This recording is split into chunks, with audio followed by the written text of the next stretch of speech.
बाजार में उतार चढ़ाव के बीच कमजोरी के साथ होता हुआ कारोबार और कुछ अहम लेवल के नजदीक पहुंचते हुए निफ्टी और बैंक निफ्टी आखिरी 1.5 घंटे में रहेगी बिकवाली या फिर आएगी कोई रिकवरी, और उस रिकवरी में क्या करें आप? खरीदारी का मौका है या करें पोजीशन हल्की? रहेगा फोकस इसी पर अगले 1.5 घंटे और करेंगे कल की तैयारी। स्वागत है आप सबका फाइनल ट्रेड में। नमस्कार, मैं हूं अनिल सिंघवी और नमस्कार, मैं हूं दीपांशु भंडारी। जानेंगे कि इस गिरावट में कैसे बन रहे हैं मौके, क्या करना चाहिए आपको और कौन से स्टॉक्स पर रहेगा फोकस। बताएं सर, इस समय की बड़ी बातें क्या है? इस समय की बड़ी बात यही है दीप की बाजार में दोनों तरफ ट्रेड होता हुआ दिख रहा है। शुरुआत सुस्ती के साथ हुई, हल्की मजबूती के साथ, उसके बाद बाजार ने टिकने की कोशिश की और उसके बाद मुनाफा वसूली थोड़ी हावी होती हुई दिखी। दिन के निचले स्तरों की तरफ 17,600 की तरफ बढ़ते हुए निफ्टी पर हम और बैंक निफ्टी में भी अगर आप देखेंगे तो थोड़ी कमजोरी के साथ कारोबार होता हुआ आपको नजर आएगा। लगभग 660 पॉइंट, 0.2% की कमजोरी वहां पर है 37,500 के आसपास, और सेंसेक्स भी 800 पॉइंट नीचे है। 1.25% के आसपास का करेक्शन सेंसेक्स और निफ्टी में, और बैंक निफ्टी में करेक्शन 0.2% का आपको नजर आएगा। सबसे ज्यादा कमजोरी जो है वो रियल एस्टेट शेयरों में है, वहां पर मार्केट ज़्यादा तेजी से पड़ती हुई दिखी क्योंकि पिछले कुछ दिनों में भागे भी वही थे। इसके अलावा आईटी इंडेक्स जो वजन ज़्यादा रखता है वहां पर ज़्यादा तेजी से पड़ती हुई दिखी क्योंकि पिछले कुछ दिनों में भागे भी वही थे। इसके अलावा आईटी इंडेक्स जो वजन ज़्यादा रखता है वहां पर कल के बाद आज फिर से तेज गिरावट होती दिख रही है। थोड़ी बहुत खरीदारी है सरकारी कंपनियों में, एनर्जी शेयरों में, ऑयल एंड गैस और मेटल हल्का फुल्का होल्ड करने की कोशिश कर रहा है, लेकिन इनके अलावा बाकी सब जगह, चाहे फिर वो ऑटो हो, सीमेंट हो, उसके अलावा जो कुछ भी रियल एस्टेट हो, टेलीकॉम हो, एनबीएफसीज हो, ये सारे के सारे कमज़ोर होते हुए दिख रहे हैं। डाउ फ्यूचर्स 150 अंक नीचे, थोड़ी कमजोरी के संकेत यहाँ से भी आते हुए दिख रहे हैं। सुबह ज़्यादा नीचे नहीं थे, 30-40 पॉइंट नीचे थे, धीरे धीरे डाउ फ्यूचर्स सरकते हुए नजर आ रहे हैं और उसका असर यूरोप के बाजारों पर पड़ता हुआ दिख रहा है। आधा से 1.5% तक का करेक्शन यूरोप के बाजारों में, और यही वजह है कि भारतीय बाजारों में भी मार थोड़ी पड़ती हुई दिख रही है। बड़े दिनों बाद एक साइजेबल ढंग का करेक्शन जो बाजार में स्क्रीन पर आपको फिर से आता हुआ। मेरा वही सवाल था सर, ऐसे देखे कि निफ्टी 200 पॉइंट नीचे है या ऐसे देखे कि निफ्टी 1.25% नीचे है, किधर ज्यादा फोकस कर रहे हैं? देखिए, अगर आप ट्रेडर हैं तो पॉइंट देख लीजिए क्योंकि वहाँ एक एक पॉइंट के पैसे लगते हैं, और अगर आप इन्वेस्टर हैं तो परसेंटेज देखिए। It's as simple as that, क्योंकि इन्वेस्टर्स के लिए 1-2%। मैं आपको कहता हूँ एक ही चीज़, बाजार का टॉप बन गया है, बुल रन खत्म हो चुका है, और अब आपको ये भाव वापस दिखेंगे नहीं जो आज कल और परसों में आपने देखे। ठीक है, अगर ये 3 चीज़ें मैं बोल रहा हूँ तो मुझ पर और किसी पर भरोसा मत कीजिए। एक दिन में बुल रन खत्म नहीं होता है, एक दिन में टॉप नहीं बनता। अगर ये टॉप बना भी है तो ये आज कंफर्म नहीं होगा जी। इस टॉप को अगर 17,947 का आपने टॉप देख लिया है निफ्टी पर, या 38,377 का बैंक निफ्टी पर आपने टॉप देख लिया, अगर यही टॉप है और हम आने वाले कुछ दिनों, कुछ हफ्तों, महीनों या सालों तक वापस इस लेवल को पार नहीं करेंगे, अगर ये किसी का सोच है आज की गिरावट से, तो वो सोच आज नहीं बन सकती। उसके लिए बाजार को कुछ अहम लेवल के नीचे गिरना पड़ेगा, तब आप कह सकते हैं वो जो बना था टॉप बनने के बाद पता चलता है, बनने के पहले कभी नहीं। और वो बनने के बाद की कंफर्मेशन चाहिए, और वो कंफर्मेशन 1 घंटे, 2 घंटे, आधा दिन, 1 दिन, हफ्ते भर के फॉल से नहीं आती। प्लीज़ ये समझने की ज़रूरत है, रनिंग करेक्शन है, और रनिंग करेक्शन से मेरा मतलब है 2 से 3% का रनिंग करेक्शन निफ्टी में आपको कभी भी किसी भी वक्त बिना इंफॉर्मेशन के, बिना सिग्नल के दिया आ सकता है। जबकि आज सुबह तो मिले थे सिग्नल, आज सुबह तो मिले थे सिग्नल के जिस तरह से कमोडिटीज़ के दाम तेजी से बढ़ रहे हैं वो सब कुछ ठीक नहीं है। अब ये हम थोड़ी कह सकते हैं कि 9:15 बजे करेक्शन शुरू होगा या 12 बजे होगा या 3:30 बजे होगा, ये कब तक चलेगा? ये लेवल्स के बिकवाली के प्रेशर के लिए आज से ग्लोबल मार्केट के मूड माहौल के ढेर सारे फैक्टर्स है, उनमें कुछ अच्छे फैक्टर्स भी हैं। मसलन मैं आपको सब खराब लग रहा तो अच्छा फैक्टर बताऊं, पुट कॉल रेशियो 0.9 पर है, 100% ओवरसोल्ड है। ओवरसोल्ड है, शॉर्ट कवरिंग भी आएगी, रिकवरी भी आएगी, लेकिन वो रिकवरी 17,700 पे आएगी, 17,600 पे आएगी, 17,550 पे जाके आएगी, ये अंदाज लगाने वाली बात है, वो अपना अपना जजमेंट है, लेकिन आएगी, ये बात पक्की है। सो बाजार में डेटा भी काम करते हैं, सेंटिमेंट भी काम करता है, ग्लोबल मूड माहौल भी काम करता है, हर एक चीजों के अपने अपने ट्रिगर्स हैं। आज का ट्रिगर मैं पूरी तरह से सिर्फ और सिर्फ इस चीज को देता हूं दीप, जो आपको ग्लोबल मार्केट से मिल रही है। बिल्कुल, तो थोड़ा ग्लोबल मार्केट्स में आपको सुस्ती आती हुई दिख रही है और उसका इम्पैक्ट आप भारतीय बाजारों पर भी इस समय आते हुए देख रहे हैं। चलिए नजर रखेंगे पर एक इंटरेस्टिंग मैनेजमेंट हमारे साथ फोकस में सर। बिल्कुल दीप, और इसीलिए इस तरह के खराब मूड माहौल में अगर आप थोड़े से निराश हो, परेशान हो, देखो एक सिंपल सी चीज़ है दीप, अगर टेंशन लेने से, स्ट्रेस लेने से, मुंह चढ़ा के फुला के बैठने से अगर मार्केट ऊपर आ जाता तो हम सब यही काम करें। मार्केट को जितना नीचे जाना है जाएगा, और जब ऊपर आना है आएगा। आपके हमारे बोलने सुनने और परेशान होने से, स्ट्रेस लेने से बढ़ जाता तो मैं सबको काम पे लगा देता था। यहाँ पे भी, स्टूडियो में भी, एनालिस्ट जितने उतने भी, और न्यूज़ रूम में भी जितने मेरे साथ में सहयोगी है, सबको बोलता भाई एकदम मुंह लटके हुए होने चाहिए ताकि जल्दी ऊपर आए। चीयर अप चलता रहता लाइफ। और अगर चीयर अप करने के लिए आपको किसी एक चीज़ की कमी है तो वो मैं आपके सामने रख दूँ, और वो है वो मैनेजमेंट, जिसको सुनकर, जिसका नाम सुनकर कम से कम आप में अच्छी पॉजिटिव एनर्जी आती है। जी हाँ, न्यूज़ पर व्यूज़ आमतौर पर दिन में कम होता है, लेकिन इस वक्त करने की ज़रूरत है। और हमारे साथ कार्यक्रम में शामिल हो रही है कंपनी डेल्टा कॉर्प।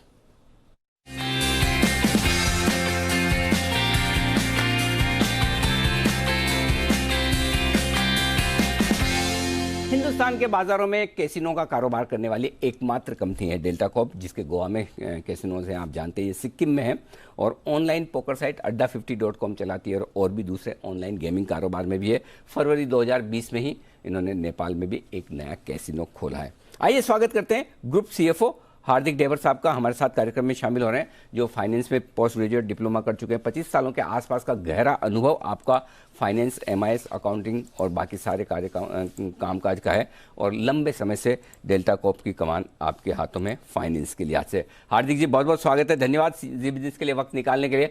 सबसे पहले तो आपसे हाल चाल ही पूछना है सर, गोवा में कैसा चल रहा है? क्या वापस से कैसीनो वैसीनो खुले हैं? किस लेवल तक खुले हैं? क्या प्लानिंग है सर? अनिल जी, बहुत बहुत धन्यवाद। काफी दिनों बाद आपसे मुलाकात हो रही है, बात हो रही है, अच्छा लग रहा है आपसे बात करके। हाँ, 10 दिन हो गए आज गोवा के कैसीनो खुल के। Today is the 10th day and मैं बहुत ही प्रसन्नता से आपको ये बताना चाहता हूँ कि पिछले 10 दिनों में जो हमने ट्रैक्शन देखा है, वो तो ये दर्शा रहा है कि हम बहुत ही जल्द हमारे प्री कोविड लेवल्स और शायद उससे भी आगे निकल जाएंगे। तो बहुत ही एक सकारात्मक एनर्जी, पॉजिटिव एनर्जी से कहते हैं, वो हम फील कर रहे हैं। लोग आना चाहते हैं।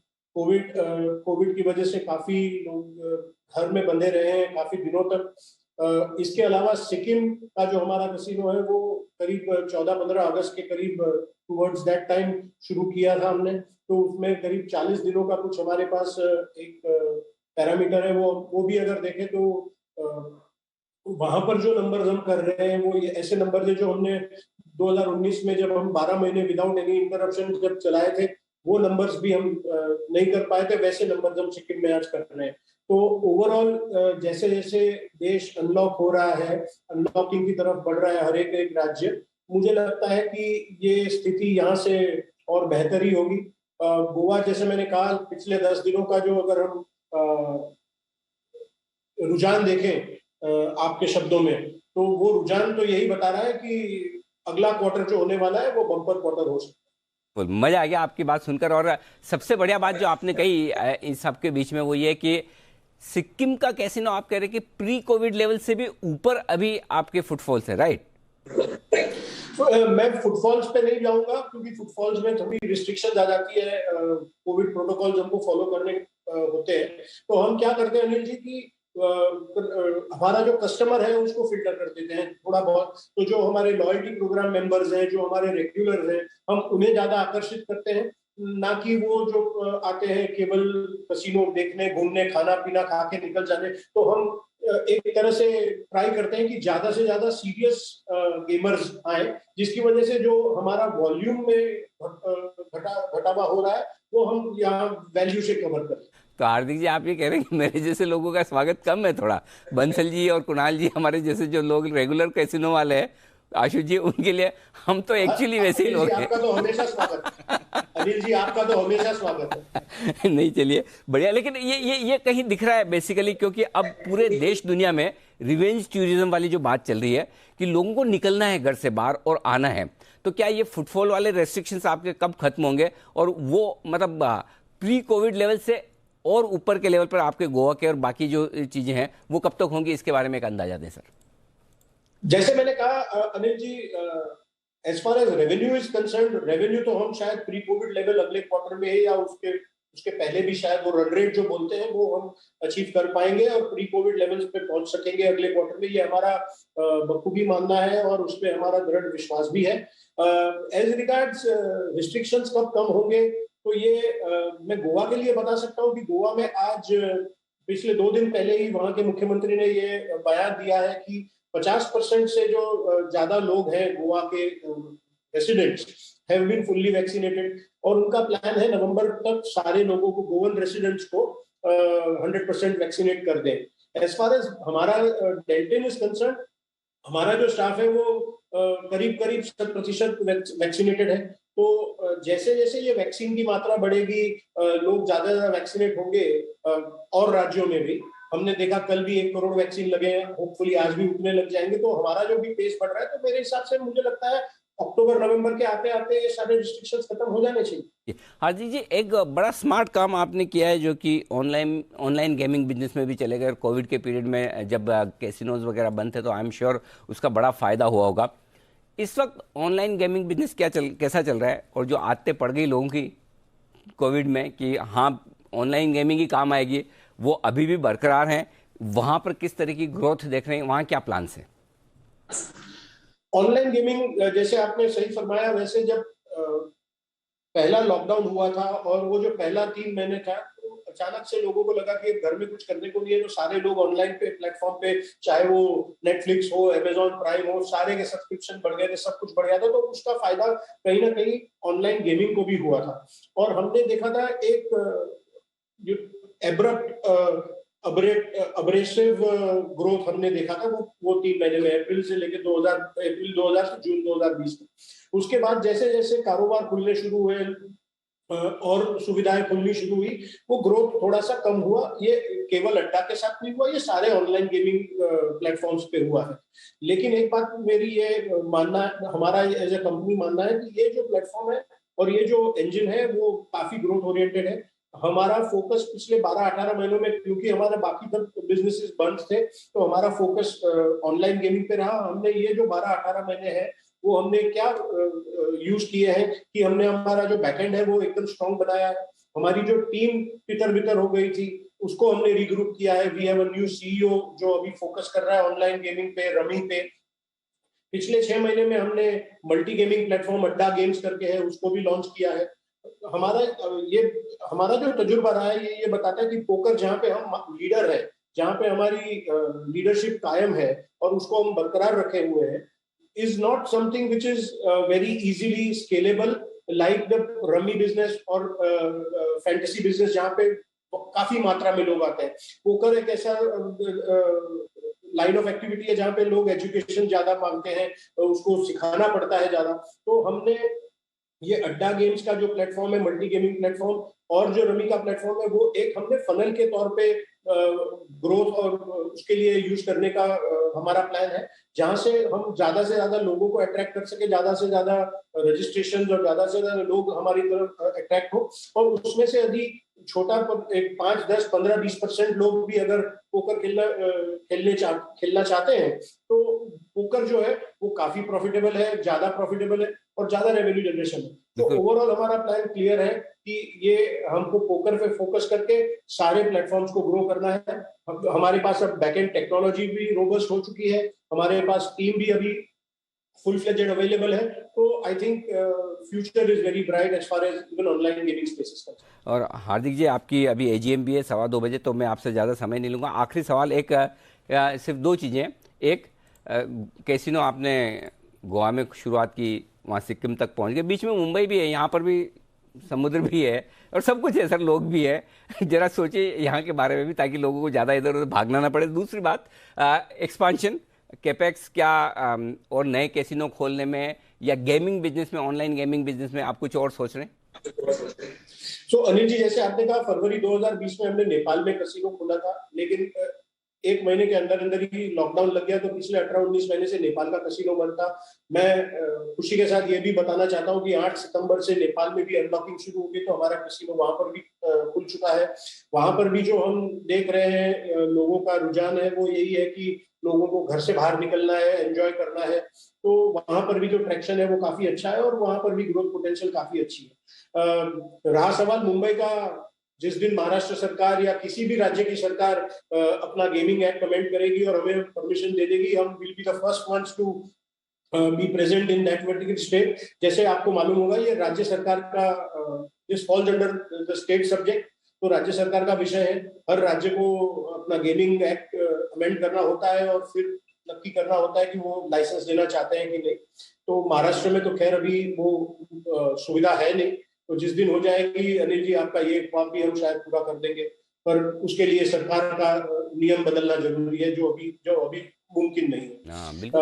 विथ रिगार्ड्स टू कैपेक्स हम लोग दो चीज कर रहे हैं। हम एक नया जहाज बना रहे हैं जो अगले 12-16 महीने के अंदर रेडी हो जाना चाहिए, जो कि हमारा एक छोटा तीसरा शिप है, उसको रिप्लेस करेगा, जिससे हमारी कैपेसिटी एक्सपेंशन हो जाएगी और फ्यूचर डिमांड को मद्देनजर हमने ये कदम उठाया है ताकि आगे भविष्य में हमको ग्रोथ और उसके लिए कोई तकलीफ ना हो। उसके अलावा आपने पढ़ा होगा दिसंबर 2020 में हमें गोवा में एयरपोर्ट के करीब 100 एकड़ की जमीन पे इन्वेस्टमेंट प्रमोशन बोर्ड से हमको अप्रूवल मिला हुआ है, जहाँ पे हम एक एंटरटेनमेंट सिटी का निर्माण करने का प्रयास कर रहे हैं, जहाँ पे वाटर पार्क भी होगा, शॉपिंग भी होगा, रिटेल भी होगा, थिएटर्स भी होंगे, होटल्स भी होंगे और कसिनो भी होंगे। तो एक शायद एक मिनी जेंटिंग बोल लीजिए या मिनी लास वेगस बोल लीजिए, वो क्रिएट करने की कोशिश है।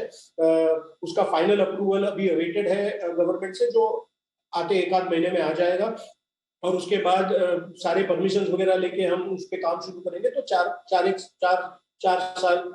साल के भीतर वो प्रोजेक्ट भी तैयार हो जाना चाहिए। ये मिनी लास वेगस का अहमदाबाद के पास कहाँ बताया सर? नहीं, ये गोवा एयरपोर्ट के पास है। गोवा एयरपोर्ट के पास, वाओ। मतलब गोवा एयरपोर्ट अभी जैसे जो नया गोवा एयरपोर्ट शुरू होने वाला, वो वेगास में जो स्ट्रिप है बिल्कुल वैसे उसी तरह की, बस उतनी वो स्केल पे तो नहीं हो पाएगी, बट या we are trying to create something similar. क्या बात है, गजब। ये तो इंटरेस्टिंग, और मेरे ख्याल से ये तो एकदम नई खबर है जो आप बता रहे हैं, जो प्लान बता रहे हैं। तो बड़े प्लान से गोवा में लेकर डेल्टा कॉर्प के। हार्दिक जी, बहुत बहुत धन्यवाद आपका हमारे लिए वक्त निकालने के लिए और अपनी कंपनी के प्लान्स के बारे में विस्तार से हमें बताने के लिए। बहुत बहुत शुक्रिया सर आपका। धन्यवाद Anil ji. Thank you sir. बड़े गजब के प्लान है ना।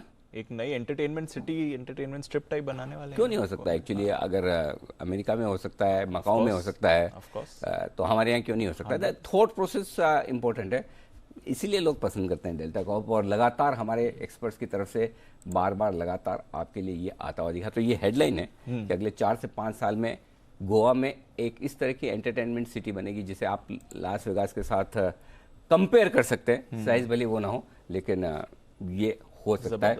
तो हमारे गोवा के नहीं कैसे सॉरी डेल्टा कॉर्प के को लगातार रिकमेंड करने वाले कुणाल जी, जरा दीजिए अपनी राय। अनिल जी, मैंने और राकेश जी ने अभी आपस में चर्चा की। अनिल जी, हमने एक नारा दिया है कि चलो गोवा। तो अनिल जी, अब देखिए सोच विचार की जगह नहीं है। अब ये बता रहे हैं कसिनोज भी खुल गए हैं और वहां पर इससे पहले भीड़ हो जाए। अनिल जी, गोवा चलिए, गोवा से विशेष कार्यक्रम करेंगे। और अनिल जी, हम तो केवल स्टडी ट्रिप पर जाना चाहते हैं, चैनल चेक करने। बिल्कुल ठीक बात है। तो चलिए, ये है आपके लिए पूरा का पूरा एक्शन। बढ़ते आएंगे, लेकिन उससे पहले बाजार थोड़े कमजोरी की तरफ बढ़ते हुए नजर आ रहे हैं। दिन के निचले स्तरों पर अब 17,600 भी टूटता हुआ नजर आ रहा है, कुछ सेकंड्स के लिए ही सही, और 37,500 के नीचे बैंक निफ्टी आता दिख रहा है। तो पहली बार बाजार ने कुछ इंपॉर्टेंट सपोर्ट लेवल को तोड़ने की कोशिश की है। 17,575, 17,650 जो सपोर्ट रेंज है उसमें आता हुआ दिख रहा है। और बैंक निफ्टी के लिए जो सपोर्ट रेंज अब निकल कर आएगी वो 37,200 से लेकर 37,400 की है। देखते हैं, यह आखिरी उम्मीद एक तरह से आप मानकर चल सकते हैं। ढेर सारी कॉल्स भी आने के लिए तैयार है, उससे पहले जल्दी से तैयार है मानसी बताने के लिए वो सारे ट्रिगर्स जिन पर आपको रखनी है नजर। मानसी, बताइए। गुड आफ्टरनून अनिल सर, भरपूर ट्रिगर्स हैं, मैं जल्दी से बताती हूँ। आज सेबी बोर्ड बैठक के बाद प्रेस कॉन्फ्रेंस 5 बजे होने जा रही है, इस पर नजर रहेगी। फाइनेंस मिनिस्ट्री की मूडीज के साथ जो बैठक होने वाली, इस पर हमारा फोकस है। और साथ ही 3:45 बजे काउंसिल ऑफ मिनिस्टर्स की एक बैठक होने जा रही है और इस मीटिंग में प्रधानमंत्री नरेंद्र मोदी भी शामिल होंगे। आज Fed chairman Jerome Powell US Congress में गवाही देंगे, तो ग्लोबल इंपैक्ट इस इवेंट पर फोकस रहेगा। Petronet LNG, Gujarat State Petronet, Mastek, अजेंजा टेक्नोलॉजीज, कजारिया सिरेमिक, इन तमाम कंपनियों के एजीएम्स आज होने जा रही हैं। कल 29 सितंबर के दिन आदित्य बिरला सन लाइफ एएमसी का आईपीओ खुल जाएगा। 695 to 712 कंपनी का प्राइस बैंड होगा। प्रधानमंत्री नरेंद्र मोदी एचपीसीएल की 850 करोड़ की वीवीएस पाइपलाइन की समीक्षा करने जा रहे हैं। सूत्रों के हवाले से खबर मिली है। इंडोविंड एनर्जी राइट्स इश्यू के लिए एक बोर्ड बैठक होने जा रही है। गोकुल एग्रो प्राइवेट प्लेसमेंट के तौर पर इक्विटी शेयर जारी करने पर बोर्ड की बैठक होगी। एचडीएफसी बैंक कल नए कार्ड्स लॉन्च करने जा रहा है। बैंक ने कल कार्ड लॉन्चिंग के लिए ही एक प्रेस कॉन्फ्रेंस बुलाई है। एजीएम कल Vodafone, IRCTC, Ujjivan financial services की होगी और साथ ही 30 सितंबर के दिन, एक तो महीने का आखिरी गुरुवार है सितंबर, वायदा सीरीज की एक्सपायरी इस दिन होगी। एनएससी के कई इंडेक्स में बदलाव लागू होंगे। अंतर्राष्ट्रीय उड़ानों पर नई गाइडलाइंस आने की भी संभावना है, तो एविएशन स्पेस फोकस में रहेगा। United Spirits, Pioneer Distilleries share holder और अनसिक्योर्ड क्रेडिटर्स की एक बैठक होने जा रही है। स्कीम ऑफ अरेंजमेंट के अप्रूवल पर इस बैठक में सोच विचार होगा। नेचुरल गैस की कीमतें बढ़ाने पर अनुमान ये लगाया जा रहा है कि petroleum planning and analysis cell एक ऐलान कर सकता है। यहां पर नेचुरल गैस के दाम 70% तक बढ़ाए जाएंगे। जी बिजनेस ने सबसे पहले खबर दी थी और इस खबर पर कुछ ऐलान आता हुआ 30 सितंबर को होता हुआ दिख सकता है। शाम 4:30 बजे commerce ministry interest subsidy scheme की समय सीमा जो है उसे बढ़ाने को लेकर एक ऐलान कर सकती है। वहीं 30 सितंबर को ही विनिवेश पर कोर ग्रुप की भी एक बैठक होने की संभावना है, इस पर भी नजर रहेगी। सीएल एजुकेट शेयर विभाजन की एक्स डेट होगी। Hindustan Everest tool share split पर बोर्ड बैठक करेंगे। अमेरिका में दूसरी तिमाही के जीडीपी आंकड़े आएंगे और 30 सितंबर के दिन यानी गुरुवार आईआरबी इंफ्रा की एजीएम होने जा रही है।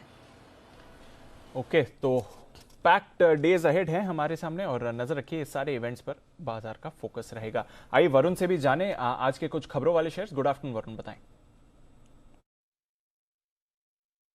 गुड आफ्टरनून दीप। तो देखिए, सबसे पहले एसआरएफ के लिए हमने आपको जो बड़ी खबर दी कि चीन से आने वाले एचएफसी ब्लेड्स पर एंटी डंपिंग ड्यूटी जो है उसकी संभावना है। डीजीटीआर ने एंटी डंपिंग ड्यूटी की सिफारिश की और नोटिफिकेशन जारी हो चुका है। इसके अलावा सेंट गोबिन के लिए हमने आपको एक खबर दी कि इसका भी नोटिफिकेशन जारी हो चुका है। बेसिकली एक प्रोडक्ट है, उस पर एंटी डंपिंग ड्यूटी जो है उसकी सिफारिश की गई है। Iran, Oman, Saudi Arabia, UAE से इंपोर्ट होता था, इसके लिए डीजीटीआर ने जो नोटिफिकेशन है वो यहाँ पे जारी कर दिया है। इसके अलावा अनुपम रसायन यूरोप की कंपनी के साथ 3 साल के लिए इसने करार किया है। लाइफ साइंस से जुड़े केमिकल की सप्लाई के लिए करार किया गया है। मैन इंफ्रा 4 अक्टूबर को बोर्ड की बैठक है जहाँ पे बोनस शेयर के ऊपर ये कंपनी विचार करने वाली है। सन फार्मा कफ मैनेजमेंट की एक दवा है जो इस कंपनी ने लॉन्च कर दी है। दवा का इस्तेमाल से 12 घंटे तक की कफ से राहत मिलती है। एल&टी इन्फोटेक एक कंपनी है हेल्थ केयर की जिसके साथ इसने कंपनी ने करार किया है। करार से क्लिनिकल ट्रायल डिजिटलाइज जो है वो करने की मदद इस कंपनी को मिल जाएगी।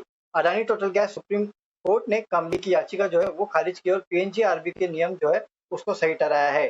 टीसीएस नॉर्ड एलबी ने कंपनी को स्ट्रैटेजिक पार्टनर चुना है। आईटी ट्रांसफॉर्मेशन के लिए कंपनी को स्ट्रैटेजिक पार्टनर चुना गया है। बीएचईएल गोवा शिपयार्ड से इस कंपनी को एक ऑर्डर मिला है। कैडिला ड्रग रेगुलेटर कमेटी की सिफारिश कुछ शर्तों के साथ कोरोना वैक्सीन के फेज 3 ट्रायल को मंजूरी मिली है। टाटा मोटर्स न्यू जैगवार आई पेस ब्लॉक जो है उसकी बुकिंग इस कंपनी ने शुरू कर दी है। आरवीएनएल इस कंपनी को मध्य प्रदेश के मेट्रो रेल से 380 करोड़ के आसपास का ऑर्डर मिला है। कुछ ब्लॉक डील्स है जिसमें ओएनजीसी करीब 70-72 लाख शेयर्स के बड़े सौदे हुए हैं। Sundaram fastener 10 lakh shares, Trident 1.12 crore shares और एंथनी वेस्ट यहाँ पे 45 लाख शेयर्स यानी कि करीब 15.9% इक्विटी का सौदा हुआ है। ओके, तो ये है वो सारी खबरें। अच्छा, आप ये बता रहे तो कोई सी एक दवा है जिसमें कितना 12 घंटे के 24 घंटे कितने घंटे की रिलीफ मिलती है? 12 घंटे तक कफ से राहत मिलेगी अनिल जी। कफ मैनेजमेंट की दवा है चेरी कॉफ। हमें भी एक दवा चाहिए ऐसी जो 6.5 घंटे का रिलीफ दे पाए हमें। ऐसी कोई है आपके पास? सुबह 9 बजे से दोपहर 3:30 बजे के बीच के रिलीफ की कोई दवा है? अनिल जी मेरे पास नहीं है, सन फार्मा को बोलना पड़ेगा बनाने के लिए। अरे सन फार्मा बना देती तो फिर बात ही क्या थी। ये वो दवा है जो मार्केट बंद होने के बाद ही काम आती है। तो 9 से 3:30 के बीच में जो दर्द है उसकी दवा हमारे एक्सपर्ट्स के पास है। आइए चलते हैं उनके पास। बिगुल क्लोजिंग शो का पहला वागले साहब के लिए वागले का wonder.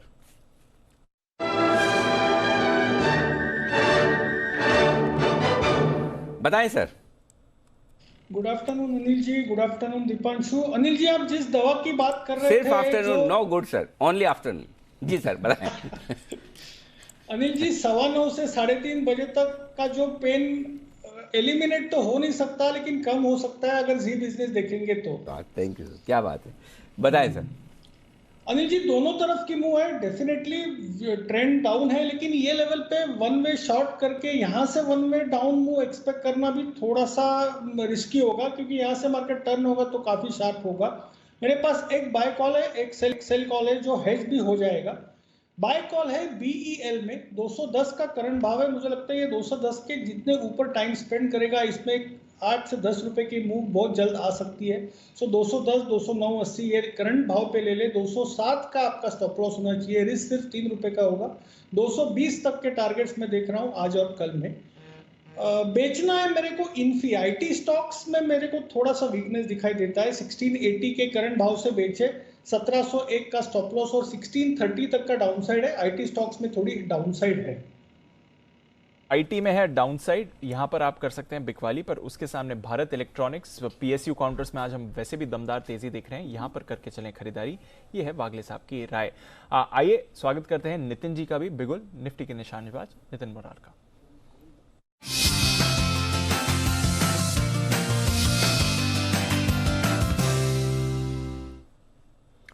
Good afternoon Nitin ji, बताएं सर।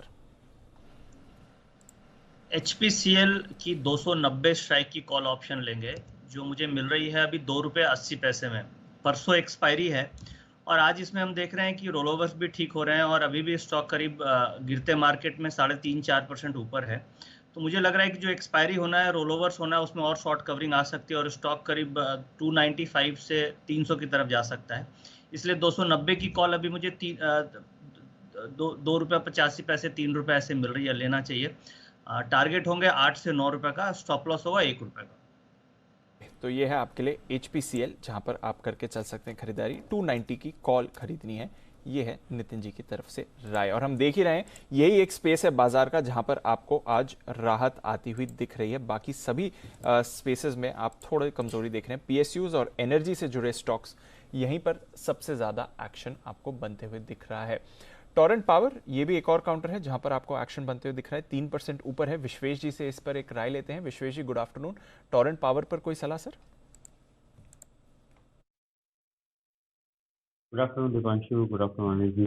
देखिए, मेरा ये मानना है कि टोरेंट पावर रिलेटिवली स्ट्रॉन्गर है मार्केट में, लेकिन इसका जो ब्रेकआउट लेवल था वो 500 था, अभी 508 के आसपास चल रहा है और यहाँ पे काफी सप्लाई रहती है। लेकिन आज अगर इसकी क्लोजिंग हो जाती है 505 के ऊपर, तो फिर अगला लेवल 520, 525 तक का हो सकता है।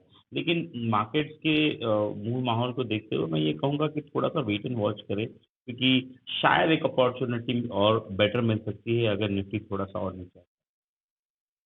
थोड़ा नजर रखिए पर ये सारे स्टॉक्स जो यूजुअली चर्चा में नहीं आते हैं, आज डेफिनेटली इन्हीं का दिन बनते हुए दिख रहा है। चोपड़ा साहब भी हैं हमारे साथ तैयार। चोपड़ा साहब गुड आफ्टरनून, स्वागत है आपका।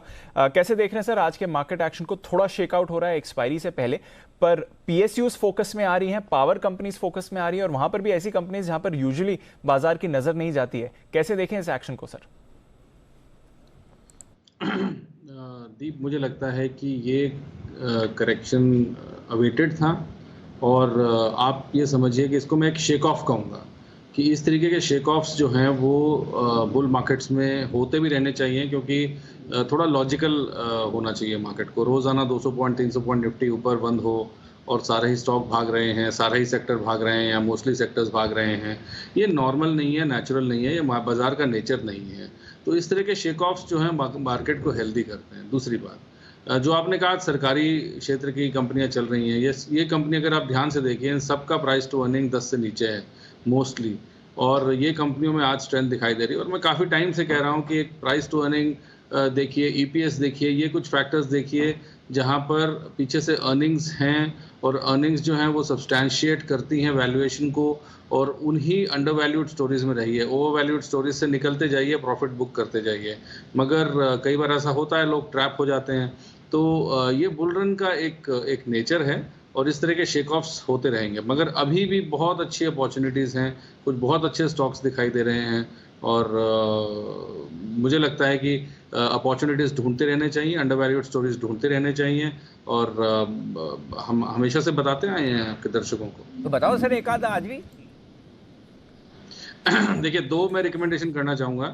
पहला तो मुझे आज रैमको सीमेंट बहुत अच्छा लग रहा है, बहुत स्ट्रेंथ दिखा रहा है ऐसे मार्केट में भी, जहां पर करीब करीब 350 पॉइंट निफ्टी नीचे है। रैमको सीमेंट 980 पे ट्रेड कर रहा है और इसने अपने 200 डे मूविंग एवरेज को भी टच किया थोड़े दिन पहले, तो इसकी अच्छी संभावना है कि 1050 तक जाएगा। और अनिल जी, मैंने आपको शायद रिमाइंड भी कराया था, बॉश बहुत अच्छा दौड़ा था, वोल्टास बहुत अच्छा दौड़ा था, तो इसी श्रेणी में मुझे दिखाई दे रहा है रैमको सीमेंट, तो इसमें एक अच्छी तेजी बन सकती है। दूसरा गेल है, गैस प्राइसिंग रिवाइज होने वाली है, तो मुझे लगता है गेल में भी एक अच्छी तेजी बननी चाहिए, तो 175-80 तक गेल जा सकता है, तो इसमें भी खरीदारी की जा सकती है।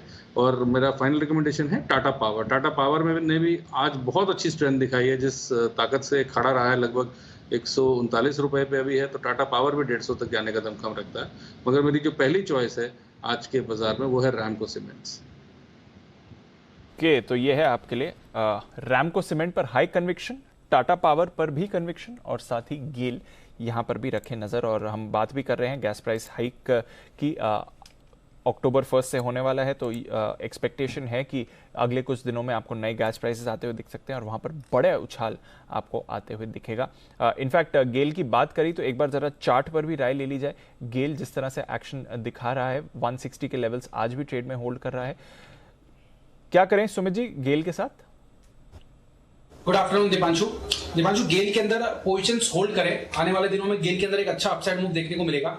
आज मार्केट्स में करीब करीब 280 से 300 पॉइंट का गिरावट है, लेकिन गेल के अंदर कुछ भी खास रिट्रेसमेंट ट्रैक्शन देखने को मिला नहीं है। इनफैक्ट गेल इज पॉजिटिव, तो मेरे को ऐसा लग रहा है कि गेल के अंदर जैसे ही 160 का लेवल टूटेगा और 160 के ऊपर क्लोजिंग देखने को मिलेगी, तो फिर गेल के अंदर मोमेंटम बनेगा और ऊपर में आने वाले और 160 के ऊपर क्लोजिंग देखने को मिलेगी, तो फिर गेल के अंदर मोमेंटम बनेगा और ऊपर में आने वाले दिनों में 168 रुपए से लेके 170 रुपए तक का मूव गेल में देखने को मिल सकता है। तो पोजीशंस होल्ड करें, मार्केट रिबाउंड करते ही गेल के अंदर एक अच्छा अपसाइड मूव देखने को मिलेगा।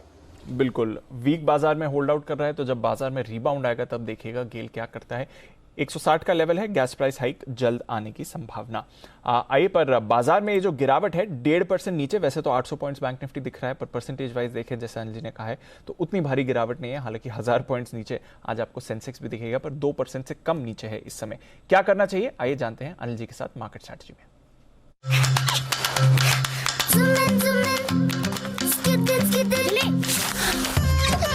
एबिक्स कैश हर खुशी के लिए काफी है।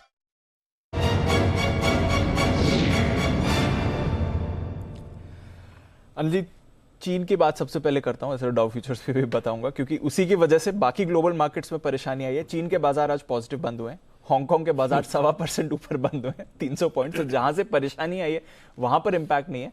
बाकी ग्लोबल मार्केट्स में ऑफकोर्स सर कमजोरी आपको दिख रही है। डाउ फ्यूचर्स करीब 100 अंक नीचे हैं।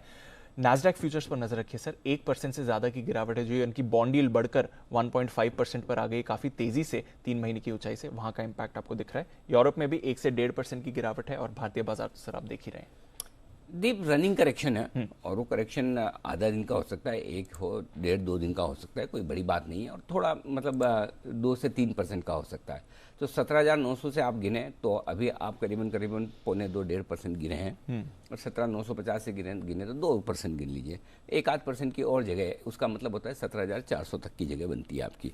और वो लेवल भी आपको बता दूं कि पिछली बार जो करेक्शन करके आप वापस घूमे 17,361 का लो बनाया था और क्लोजिंग बेसिस पर 17,396 बनाया था, तो वहाँ से आपको घूमना है, ठीक है। तो इसलिए कोई बहुत चिंता करने की ज़रूरत है नहीं, लेकिन हाँ हल्का फुल्का अगर आपकी 200 पॉइंट और नीचे देखने की ताकत नहीं है तो फिर आपको सोचना है। करेक्ट, पहली चीज़ ये इंडेक्स के लिहाज से।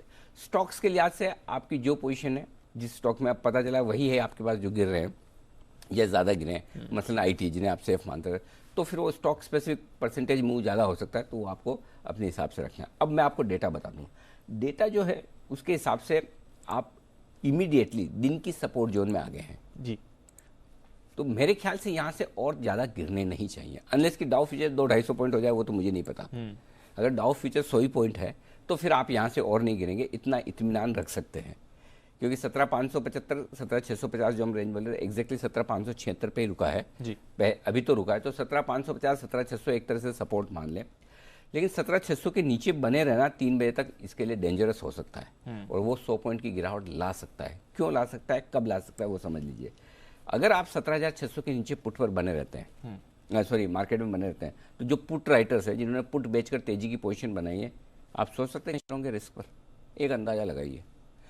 1 करोड़ तो आप बोलते ही। हाँ, 1 करोड़ से नीचे मैं सवाल ही नहीं मतलब पूछता। वो हम पता चल गया। तो आमतौर पर जनरली कॉल राइटर्स जिस तरह से बुरी तरह से ट्रैप होते हैं, आज पुट राइटर्स ट्रैप हुए हैं जिन्होंने तेजी की पोजीशन बनाई है, और वो है 1 crore 80 lakh share. Wow, 1 crore 80 lakh share ऐसे हैं पुट राइटर्स जो अब फंसे हुए हैं। तो अब इनको हर उछाल में बेचना है। तो बचे हुए समय के लिए मेरे लिए बेस्ट केस सिनेरियो है 17,550, 17,700, या अगर बहुत मजबूत इवेंचुअली 17,700 की बहुत वैल्यू नहीं है। वैल्यू इसीलिए आज से कि वहाँ 42 लाख शेयरों का ओपन इंटरेस्ट और 25 लाख शेयर आज ही जुड़ा है, तो हल्की फुल्की रुकावट का काम कर सकता है। अगर आप क्लोजिंग बेसिस पे 17,600 को होल्ड कर लेते हैं तो बुरे नहीं है, बहुत कमजोर तो हुए थोड़े से लेकिन बुरे नहीं है। और इसीलिए आज क्लोजिंग बेसिस पे हमने स्टॉप लॉस बहुत छोटा रखवाया था 17,775 का, और इसीलिए आज मैंने इंट्राडे में भी स्टॉप लॉस छोटा रखवाया था 17,775 का। ये स्टॉप लॉस छोटा रखना है, इस लेवल पर आकर ज्यादा देना नहीं है। सो वो ट्रिगर हुआ है, अब डिसिप्लिन के तौर पर किया है तो ठीक है, नहीं किया तो अब 17,500 17,600 की रेंज जो है उसको सपोर्ट मानकर चलें। अगर 150-200 पॉइंट की और ताकत है आपकी देखने की तो सब ठीक हो जाए, कोई ऐसी बहुत दिक्कत वाली बात अभी तक तो नहीं दिख रही, अनलेस की कमोडिटीज में कोई कोहराम मच जाए कर जाए, वो तो अपने को पता नहीं। लेकिन बाकी अदरवाइज ठीक है, हल्का फुल्का करेक्शन किसी वजह से आना था, वो कमोडिटीज की वजह से आ गया। तो यहाँ बहुत डरिए घबराइए मत, और ऊपर आए तो थोड़ा अपना पोजीशन। तो ये ज्यादा वो कमोडिटी का इम्पैक्ट ही देगी मेरे हिसाब से, तो ये जो मेरी लिमिटेड समझ है उसमें तो मुझे यही लगता है। और तो कोई और कमोडिटीज में जो कुछ हो रहा है वो तो चीन के लिए तो अच्छा ही है, इसलिए चीन ऊपर बंद हुआ है। उनको तो यही चाहिए कि बाकी सब परेशान हो, है ना। हांगकांग 1.5 साल पहले भी यही किया, उनके साथ ही है, पहले भी यही किया। बाकी बाजार थोड़े ढीले हैं तो आप करेक्शन का नाम किसी भी वजह से दे दें। अमेरिका में भी अब देखिए डाउ 100 पॉइंट नीचे होना कोई बड़ी बात है, 35,000 का इंडेक्स है, तो 100 पॉइंट में कौन सा बड़ा डाउ फ्यूचर नीचे। लेकिन ठीक है, तो थोड़ा हल्के फुल्के करेक्शन है। और अच्छी बात यह कि, या खराब बात यह कि पहली बार साइजेबल करेक्शन आपको दिख रहा है दिन में। तो अब है ना, वो पिछले हफ्ते भी साइजेबल करेक्शन आया था, इस बार आपको थोड़ा ज्यादा बड़ा दिखा है। अब ये रहेगा, आप ध्यान में रखें। अब धीरे धीरे हमें आदत डालनी पड़ेगी 200-300 पॉइंट के करेक्शन की निफ्टी में, 1000 पॉइंट का करेक्शन की सेंसेक्स में, 800-1000 पॉइंट का करेक्शन की बैंक निफ्टी में। इस मूड माहौल में आना पड़ेगा, तभी आपका काम चलेगा। इसलिए आपने शो की शुरुआत में बोला कि परसेंटेज देखें या पॉइंट, तो अगर आप ट्रेडर हैं तो पॉइंट गिनने पड़ेंगे, और इन्वेस्टर है तो परसेंटेज देखिए, 1-1.25% का करेक्शन है, ठीक है। तो ये हो गया। तो 16,500-550 सपोर्ट आ जाएगा, 17,700 17,800 की रेंज में रुकावट है ऊपर की तरफ अगर निकल जाते हैं हम तो, ठीक है। अब आइए बैंक निफ्टी, 37,500 के नीचे आना थोड़ा सा और रिस्क बढ़ाता है। 17 लाख शेयरों का ओपन इंटरेस्ट था वहां पर, लेकिन बैंक निफ्टी भी अपने सपोर्ट जोन की तरफ आ रहा है, जो कि 17,150 से 17,400 की रेंज जो ये दिख रही है, ये सपोर्ट जोन में एंटर कर चुका है। यहाँ पर शॉर्ट करना नहीं बनता है, शॉर्ट कवरिंग करना बनता है। निफ्टी में भी यहाँ पर शॉर्ट करना नहीं बनता है, शॉर्ट कवरिंग करना बनता है, और वापस ऊपर आए तब बेचिए। अगर आपको शॉर्ट कवरिंग नहीं करनी तो छोड़ दीजिए। मैं इसलिए कह रहा हूँ कि दीप पुट को रेशियो 0.9 पर है, ओवरसोल्ड है, मंथली एक्सपायरी का हफ्ता है। तो अगर थोड़ा भी ग्लोबल मार्केट ठीक हो गया तो जोर से आपको शॉर्ट कवरिंग भी आते हुए दिखेगी, तब आप बच नहीं पाएंगे। तो अगर आप शॉर्ट हैं, स्टॉप लॉस ट्रेल करते हुए चलें, ये ध्यान में रखें। लोअर लेवल पे शॉर्ट करने के बजाय इंतजार करें। 37,500 के नीचे थोड़े खराब हैं, एक बार आप यहाँ पर वापस से 37,800 850 तक जब जाएंगे तब जाके वापस से ताकत का अंदाजा लगेगा। अदरवाइज आप यही 37,600 37,800 की रेंज में प्रॉफिट बुकिंग बैंक निफ्टी में भी आते हुए देखेंगे। तो थोड़े टाइम के लिए, परमानेंट तो नहीं कहूंगा, लेकिन थोड़े टाइम के लिए 17,950 और 38,300 350 आपका एक तरह से वो लेवल हो गया जिसे पार करने में आप 2-3 दिन लगा सकते हैं। समझ गए सर, ठीक है। तो थोड़ा कंजेशन जोन में आज सुबह बात भी कर रहे थे अनिल जी, बाजार हैं, एक करेक्शन का मौका भी मिल गया कमोडिटीज की वजह से। परेशानी की बात नहीं है, अब सपोर्ट जोन के करीब है बाजार, यहां से आपको एक्शन दोबारा बनते हुए दिख सकता है। पर आइए कुछ स्टॉक्स जहां पर आपको रखनी है नजर, एक्शन जहां पर बनते हुए दिख रहा है। कमजोर बाजार है पर रेमंड ये सुबह से ही होल्ड आउट करते हुए दिख रहा है और अभी भी करीब 2% की पॉजिटिविटी आपको दिखा रहा है। क्या चल रहा है रेमंड में और कैसे देखना चाहिए स्टॉक को आगे, आइए जानते हैं मानसी के साथ। मानसी बताएं।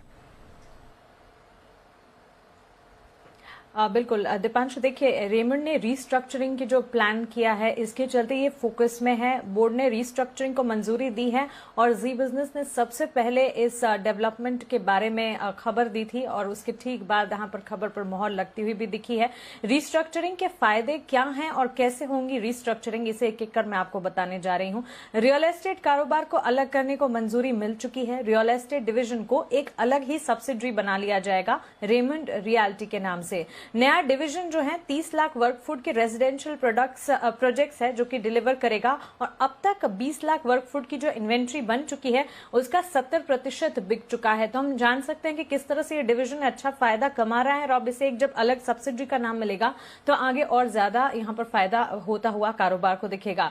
ये तो हुई इनके रियल एस्टेट कारोबार की बात। अब टूल्स, हार्डवेयर कारोबार, ऑटो कंपोनेंट कारोबार को इंजीनियरिंग कारोबार की जो कंपनी है जेके फाइल्स, इसमें ट्रांसफर किया जाएगा। कंपनी ये इंजीनियरिंग कारोबार जो कि जेके फाइल्स की मैं बात कर रही हूं, ये घरेलू और विदेशी बाजार में अपने आप में ही एक नाम कमा चुका है और कंपनी पूरी तरह से कर्ज मुक्त है, मार्जिन भी इनके मजबूत है। अब ये तमाम कारोबार को जब एक साथ फिक्स किया जाएगा तो इसका फायदा एक साथ मिलता हुआ दिखेगा। अब अपैरल कारोबार को रेमंड लिमिटेड में ट्रांसफर करने की मंजूरी मिली है। B2C कारोबार को कंसोलिडेट करने का कंपनी का लक्ष्य है। Design, innovation, sourcing, retail network पर फोकस किया जाएगा। तो एक एक कर जो सारे कामकाज हैं, सारे कारोबार है, इन्हें रिस्ट्रक्चर किया है। इन फैसलों को आगे बढ़ाने के लिए 2019 में जो लाइफस्टाइल बिजनेस के डीमर्जर का प्लान कंपनी ने अनाउंस किया था उसे कंपनी ने विड्रॉ कर लिया है ताकि इस रिस्ट्रक्चरिंग को किया जा सके। मैनेजमेंट का इस पूरे रिस्ट्रक्चरिंग पर यह कहना है कि मोनेटाइजेशन के सारे अवसर ढूंढने के लिए ये रिस्ट्रक्चरिंग हो रही है। डीलेवरेजिंग और वैल्यू क्रिएशन पर एक बड़ा फोकस है जिसके चलते बिजनेस को रिस्ट्रक्चर करने का यह प्लान किया गया है। तो रिस्ट्रक्चरिंग की खबर है जिसके चलते रेमंड फोकस में है। बिल्कुल, तो रिस्ट्रक्चरिंग खबर है, रेमंड फोकस में, वीक बाजार में होल्ड आउट कर रहा है। चोपड़ा साहब, आपसे रेमंड पर भी मैं व्यू लूंगा, पर उससे पहले एक कॉल तैयार है। चलते हैं राकेश जी कुणाल जी के पास चार्ट कॉर्नर के लिए।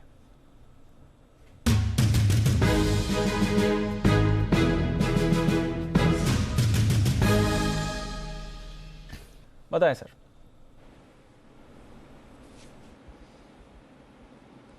देखो दीपांशु, इस कॉल को, स्टॉक को अनिल जी ने नाम दिया था भूले बिसरे गीत। तो ये स्टॉक है ऑयल इंडिया, जिसको हमने पहले भी रिकमेंड करा था।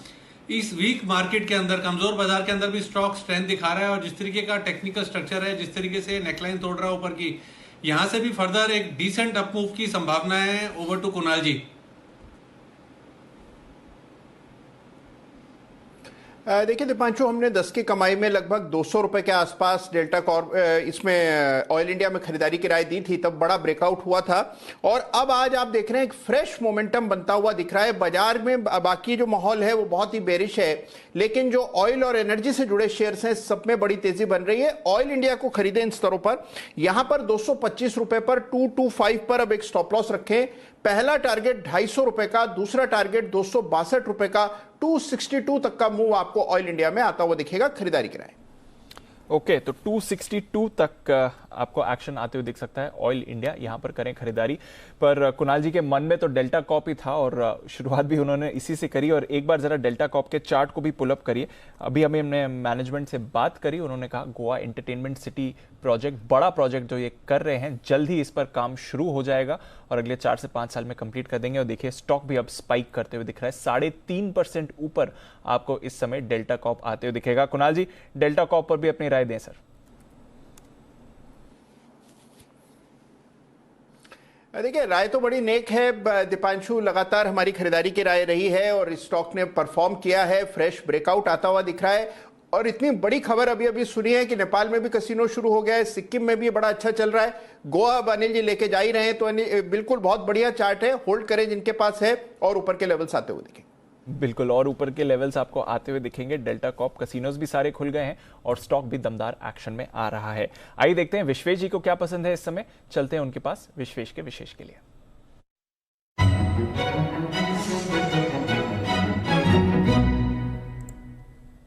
बताएं विश्वेश जी। देखिए दीपांशु, मंथली एक्सपायरी है और मेरे हिसाब से पीसीआर जो है वो एक्सेसिवली ओवरसोल्ड है। मतलब आज के डेटा की बात करो तो 2 crore 15 lakh share call side right हुआ है, उसके सामने 18 लाख 20 हजार शेयर जो है वो पुट साइड अनवाइंड हुए हैं। I believe that we are in a region जहां से स्ट्रॉन्ग पुल बैक की सिचुएशन बनती है। तो यहाँ पे अगर आप एग्रेसिव हो तो नेकेड कॉल ले सकते हो, लेकिन I am trying to be very conservative. तो करना ये होगा 17,600 का कॉल ऑप्शन एक खरीदना है और उसके सामने 17,800 के कॉल ऑप्शन 2 बेचने हैं। नेट जो कॉस्टिंग आपकी पड़ रही है वो राउंड अबाउट 40 to 45 के रीजन में पड़ रही है। ये जो स्प्रेड है, देखिए मुझे ऐसा लग रहा है कि शायद ये एक्सपायरी में मतलब थर्सडे तक हम 18,000 के ऊपर नहीं जाएंगे। ऑन दी अदर हैंड यहाँ से हम शायद 717 780 की ओर जा सकते हैं। तो फ्रॉम दैट पर्सपेक्टिव ये जो 40-45 का स्प्रेड है, इसकी वैल्यू 100-150 रुपए भी हो सकती है। ऑन दी अदर हैंड मुझे लगता है अगर आप थोड़े एग्रेसिव हो तो 17,600 का कॉल ऑप्शन जो 119 के आसपास मिल रहा है वो 110 तक मिले तो भी खरीदना चाहिए। 60 रुपीज का स्टॉप रखना चाहिए। मुझे लगता है 17,600 का कॉल ऑप्शन 150 से 180 हो जाएगा। ओके विश्वेश जी, जरा एक बार लेवल्स फिर से बताएंगे। एक तो जो स्प्रेड के लेवल्स हैं वो सेपरेटली बता दें, और फिर जो आप अलग से कॉल खरीदने की बात करें वो भी बता दें सर। तो दीपांशु 17,600 का कॉल ऑप्शन खरीदना है जो करीबन 115 के आसपास मिल रहा है, और उसके सामने 17,800 का कॉल ऑप्शन बेचना है जो करीबन 40 के आसपास जा रहा है। तो नेट आपका स्प्रेड जो है 40 से 45 रुपए के बीच में पड़ेगा, और ये मेरे हिसाब से मैक्सिमम लॉस है आपका डाउनसाइड में। On the other hand you are protected on the upside till 18,000, मतलब 17,950 तक आप प्रोटेक्टेड हो। तो ये स्प्रेड हो गया 40 रुपए के कॉस्ट में करना है। मेरा टारगेट एटलीस्ट 120 रुपए का होगा। और अगर आप नेकेड ऑप्शन खरीद रहे हो 17,600 का कॉल ऑप्शन जो भी 119 के आसपास चल रहा है, तो 110 तक खरीदिए, मतलब थोड़ा नीचे आता है तो भी ऐड करिए। उसमें 60 या 70 रुपीज के स्टॉप लॉस रखिए। मुझे लगता है 160-180 का टारगेट होगा नेकेड ऑप्शन। बिल्कुल, तो बाजार में भरोसा वापस आ रहा है। स्प्रेड के जरिए आप कॉल्स की एक स्ट्रैटेजी बना सकते हैं, या फिर नेकेड 17,600 की कॉल भी खरीद सकते हैं। और अनिल जी, आप भी अभी स्ट्रैटेजी में यही बोल रहे थे कि अब शॉर्ट नहीं करना है, ये खरीदारी के लेवल्स आ गए हैं, और वहां से देखिए 50-60 पॉइंट खरीदने की हिम्मत हो तो ठीक है, भरे हुए हैं तो रन दें, भरोसा रखें। बट लेकिन हाँ, मतलब किसी भी लेवल पे फेंक के न जाए ऐसा। मतलब इतना हर एक मतलब आएगा रिकवरी में आप हल्का कीजिए, उसमें कोई दिक्कत वाली बात थोड़ी है कि मिलता है मौका। और आप देखिए जहाँ बात करें वहाँ से 50 पॉइंट तो ऊपर आया ही है निफ्टी। बैंक निफ्टी भी आप देख रहे हैं थोड़ा रिकवरी की कोशिश कर रहा है, लगभग 101 पॉइंट वहाँ से नीचे आया है। चोपड़ा साहब कुछ कह रहा था, चाहते हैं इस पर? जी चोपड़ा साहब। कि आपने शब्द इस्तेमाल किया अनिल जी, हिम्मत, और मुझे लगता है जो अच्छे इन्वेस्टर्स हैं या जो मंझे हुए इस बाज़ार के खिलाड़ी हैं, मुझे लगता है वो ऐसी अपॉर्चुनिटीज़ ही ढूंढते हैं। और जैसे मैंने एक शब्द यूज़ किया था पहले, शेक ऑफ, तो ऐसे शेक ऑफ्स में अच्छी अपॉर्चुनिटीज़ मिलती हैं। और मैंने 2-3 स्टॉक्स पहले भी बोले, और मुझे लगता है कि एक और स्टॉक मैं रिकमेंड करना चाहूँगा, लुपिन। अगर आप लुपिन को देखें तो नीचे के स्तरों से थोड़ा ऊपर आ रहा है, मुझे लगता है कि आराम से ये 970-980 भी जा सकता है। तो अच्छे स्टॉक्स लीजिए, अच्छी जो कंपनीज़ हैं, जो अर्निंग्स वाली कंपनीज़ हैं, जिनकी वैल्यूएशन स्ट्रेस्ड नहीं है, वो आप लीजिए। और ऐसे मौके ढूंढिए जब भी बाज़ार में पैनिक हो। Be greedy when others are fearful, ऐसे वॉरेन बुफे कहते हैं, और वो हम सबके गुरु हैं, दिग्गज हैं इस बाज़ार के, और हम सब इसकी रिस्पेक्ट करते हैं। तो ऐसे मौक़ों में ही अच्छी अपॉर्चुनिटीज़ मिलती हैं। तो मुझे लगता है कि हमारे दर्शकों को आपके वसीले से, और आप भी बहुत मेहनत करते हैं अनिल जी, बढ़िया चीज़ें निकाल के देते हैं, अच्छे स्टॉक्स निकाल के देते हैं, तो अच्छी अपॉर्चुनिटीज़ हैं, लेना चाहिए यहाँ पर। और अच्छी कंपनीज मिलती हैं और अच्छे वैल्यूएशंस पे मिलती हैं। परफेक्ट, बिल्कुल अच्छे वैल्यूएशन पे अच्छे स्टॉक्स मिल रहे हैं, यहाँ पर खरीदारी करने की कोशिश करें करेक्शन में। फॉर ए चेंज आज मेटल स्टॉक्स मजबूत हैं नहीं तो। और दीप, एक चीज़ कहना चाहता हूँ फिर, जो पिछले हफ्ते कही थी, कभी कभी क्या होता है कि हिस्ट्री पढ़ने से ना हिस्ट्री बदलती नहीं है, वो तो बन चुकी है, लेकिन हिस्ट्री पढ़ने से ना फ्यूचर बहुत पता चलता है, और इसीलिए पढ़ाई जाती है बचपन से। नहीं तो क्या है, अकबर आए चले गए, अब क्या करना है, गए ना, वापस थोड़ी आने वाले हैं। लेकिन हमने भी पढ़ा है ना, मतलब कोई भी हो हिस्ट्री अगर आपने पढ़ी हो पिछले हफ्ते की, याद है करेक्शन की शुरुआत की थी मेटल्स ने जी, और करेक्शन खत्म करने का काम भी मेटल्स ने किया था। हालांकि इस हफ्ते करेक्शन की शुरुआत भले मेटल से ज़्यादा न हुई हो और ज़्यादा गिरे भी नहीं, क्योंकि पहले से गिरे हुए हैं। तो इस हफ्ते आपको नज़र रखनी करेक्शन खत्म होने की शुरुआत के लिए आईटी 2 दिन से आईटी सबसे पहले सबसे ज़्यादा गिरा है ना। तो मेटल तो हल्का फुल्का मजबूत है ही, इसमें कोई डाउट नहीं। अगर आईटी शेयर आपको करेक्शन खत्म करने की शुरुआत दिखाएंगे तो फिर 18,000 पहुंचेगा निफ्टी, क्योंकि निफ्टी के 18,000 पहुंचने में मेरे ख्याल से 6 स्टॉक निफ्टी में आईटी है जी। चाहिए आईटी, हाँ चाहिए, आईटी तो चाहिए सर, क्योंकि और आईटी से भी ज़्यादा टीसीएस चाहिए। बगैर टीसीएस 0.2% टीसीएस नीचे तो आप कैसे 18,000 पहुंचेंगे। सो फॉर्मूला वही है। इतिहास पढ़ने का फायदा ये है कि इतिहास अगर आपने पढ़ा, किस वक्त कौन सा लगाना, वो भी ऐसा नहीं कि कोई मुंह में ऐसा हलवा दे खिलाएगा नहीं आपको कि हर बार जरूरी नहीं कि फिर वो अरे आपने तो बोला था मेटल पे देखो। अरे मेटल जब गिरे तो मेटल ने रिकवरी थी, इस बार मेटल उतने गिरे नहीं है। इस बार किसने गिराया, किसने 18,000 नहीं जाने दिया? पहले बैंक नहीं करता था तो हम बैंक में रिकवरी देखते थे। इस बार आईटी ने नहीं किया है, आईटी ने कंट्रीब्यूट नहीं किया, तो आईटी रिकवर करने की कोशिश करें, ऑटो बाद में गिरना शुरू हुआ, सबसे पहले आईटी शुरू हुआ, करेक्ट। सो आईटी शेयरों पर नजर रखें, जहां से आईटी में रिकवरी आएगी वहां से आपको थोड़ा करेक्शन पूरा होकर फिर से स्टेबिलिटी के संकेत जरूर मिलेंगे। बंसल जी की विशेष टिप्पणी। जी बंसल जी। देखिए अनिल जी, आपने बोला बिल्कुल सही, पर एक चीज से इत्तेफाक नहीं रखता अनिल जी, आपने इसको रिलेट करा इतिहास से। अनिल जी ये तो फिजिक्स के लॉ से रिलेट होता है, हालांकि आपने अनिल जी पढ़ी कॉमर्स है, बट ये फिजिक्स के लॉ से रिलेट होता है, तो ये लॉ ऑफ फिजिक्स है, एकदम परफेक्ट बैठ रहा है अनिल जी, इतिहास से लेना देना नहीं है, एनालिसिस एकदम परफेक्ट है अनिल जी। तो फिजिक्स का कौन सा लॉ है, मतलब मैं समझे, बताओ, सिखाओ हमको। नहीं अनिल जी, ऐसे लॉस तो अनिल जी फिजिक्स में ही होते हैं अनिल जी, जो आपने ये जो अभी समझाया है ना कि भाई शुरुआत उससे हुई थी मेटल से, फिर एंड में आईटी आया, मेटल में रिवर्सल आया, तो अनिल जी इस तरीके के लॉस तो अनिल जी फिजिक्स में ही होते हैं, तो ये इसका हिस्ट्री से कोई लेना देना नहीं है अनिल जी, ये ऐसे लॉ फिजिक्स में ही पढ़े जाते हैं अनिल जी। आप तो है ना मुझे मेरे अंदर गलतफहमी पैदा कर रहे हो, मैं इतना जीनियस हूँ, बिना पढ़े ही मैंने लो बता दिया।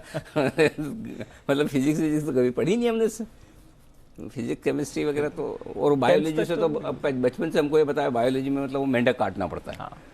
और वाकई में पता नहीं काटने पड़ते नहीं काटने पड़ते, लेकिन वो मतलब कभी जिंदगी में डॉक्टर बनने का सोचा, मेंढक कौन काटेगा। करवाते आपको भी करवाया ऐसा बताया, डाइसेक्शन करवाया था, और भी बहुत सारी चीजें। हाथ से फिसल नहीं जाता है, हाथ से फिसल नहीं जाता। अच्छा वो तो मरा हुआ मरा होता है, वो ट्रे में लगते हैं। जी कुणाल जी कुछ कह रहे हैं। जी कुणाल जी। अनिल जी देखिए, जिस लॉ के बारे में बंसल जी कह रहे हैं, अनिल जी न्यूटन का सिद्धांत है कि body in motion continues to be in motion until a force is applied. आपने पढ़ा होगा अनिल जी शर्तिया स्कूल में। हाँ, हिंदी में पढ़ा होगा। जब तक बाजार बढ़ रहा है, जब तक कोई फोर्स नहीं लगेगी, बढ़ता ही रहेगा, यही आप कहना चाह रहे हैं। 100% बिल्कुल बिल्कुल ठीक बात है, आपने सही तरह से उसे एकदम बता दिया है। तो चलिए, ये है आपके लिए सारे के सारे स्टॉक्स जो एक्शन में आते हुए दिख रहे हैं। विश्वेश जी की तरफ से निफ्टी पर भी कॉल आ गया है और वागले साहब भी तैयार है अपनी एक बेहतरीन कॉल के साथ।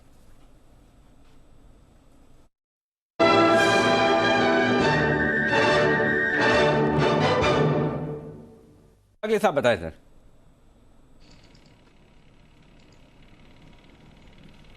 अनिल जी मेरा कोई कॉल नहीं है, आई थिंक कुछ मिसकम्युनिकेशन हुआ है। अच्छा, ओके, कोई बात नहीं। चलिए, इसी बहाने हमने वागले साहब को याद कर लिया। बाय द वे, सिर्फ 85 अंकों की रिकवरी है पिछले 15 मिनटों में। सिर्फ डरने से कुछ नहीं होता। देखो, आज भी कुछ लोगों ने आप शॉर्ट कॉल नहीं, खाली मैं किसी को खुश करने के लिए क्यों दूं? अगर आपको मुझे देख के खुश होना, तो मैं इतने हल्के फुल्के अंदाज में आपको हंसाते हुए, स्ट्रेस बस आपका दूर करते हुए शो कर रहा हूँ, उसी में खुश हो जाओ।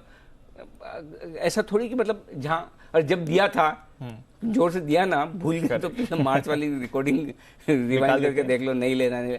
वैसी सिचुएशन आनी भी तो चाहिए ना, जब आएगी तब देंगे। 100, 200, 300 पॉइंट की पॉइंट में इतनी बढ़िया एनालिसिस है नहीं कि एग्जैक्टली 17,950 पे बेच दीजिए और 17,550 पे ले लीजिए, इतना एग्जैक्ट नहीं हो पाता भाई, ये हमारी भी मजबूरी है। जब बदलेगा ट्रेंड, जब वाकई में सब कुछ छोड़ के भागने का टाइम आएगा, जब वाकई में लगेगा कि 10% की कम खराबी निफ्टी में होने वाली है, निफ्टी में 10% है, मतलब 1700 पॉइंट, हाँ, तो बताएंगे ना। अब 200 पॉइंट में आप बेचोगे, जब तक 200 निकल जाता है, लेने वापस आओगे तब तक 200-400 पॉइंट के करेक्शन में वो है ना कि 4 दिन की जिंदगी, दो दिन आरजू में गए, चल निकल के 2 दिन इंतजार में, तो करोगे क्या? 4 दिन में 400 पॉइंट के करेक्शन में 200 नीचे बेचना है, 200 वापस रिकवर हो तब बेचना, तो क्या ब्रोकर के लिए थोड़ी काम करना है? आराम से, शांति से, ध्यान देखिए। आइए, चोपड़ा साहब भी आपको दे रहे हैं एक बेहतरीन कॉल, बीटीएससी का बिगुल चोपड़ा साहब के लिए। कभी कभी खुशी के लिए कुछ ज्यादा नहीं, एक अनजान दोस्त ही काफी है। एबिक्स कैश हर खुशी के लिए काफी है।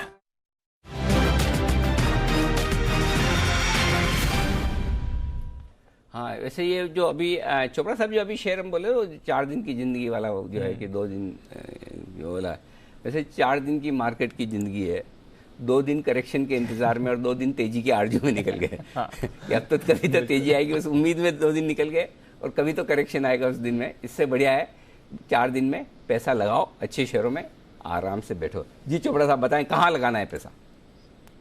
अनिल जी, मैं काफ़ी समय से आपके चैनल पे भी बोलता आया हूँ, रियल एस्टेट मुझे बहुत ही अच्छा लगता है, और अगले 4-5 सालों के लिए real estate and allied sectors ये बहुत अच्छे चलेंगे।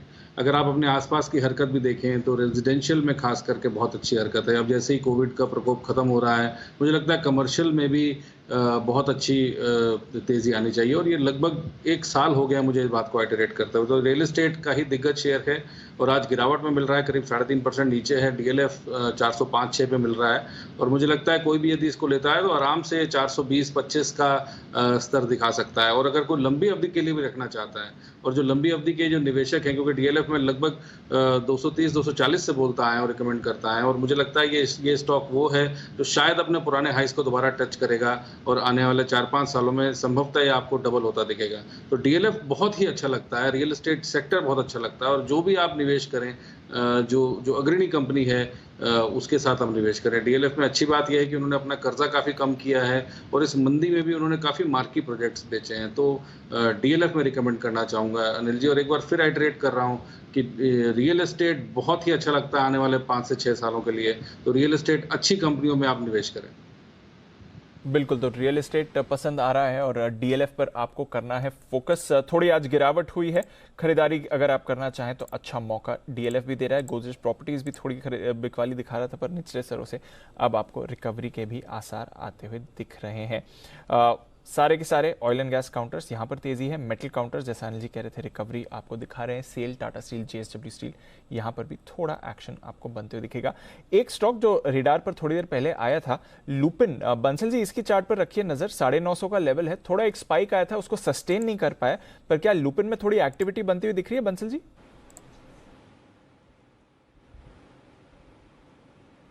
देखिए दीपांशु, गिरा हुआ है, नीचे में एक अहम सपोर्ट है इसका 920, 925 एक अहम सपोर्ट है। स्टॉक ने सपोर्ट लिया हुआ है, पर आपने राइटली मेंशन करा इस स्टॉक ने 948, 940 रन के लेवल्स को तोड़ा था, ऊपर सस्टेन नहीं कर पाया है। बट जैसे ही ये लेवल्स टूट के सस्टेन होंगे तो वो एक एक्टिविटी इसमें देखने को मिलेगी। बट एक डबल बॉटम स्टॉक में लगा हुआ है, नीचे में 920 के अराउंड डबल बॉटम है इसका।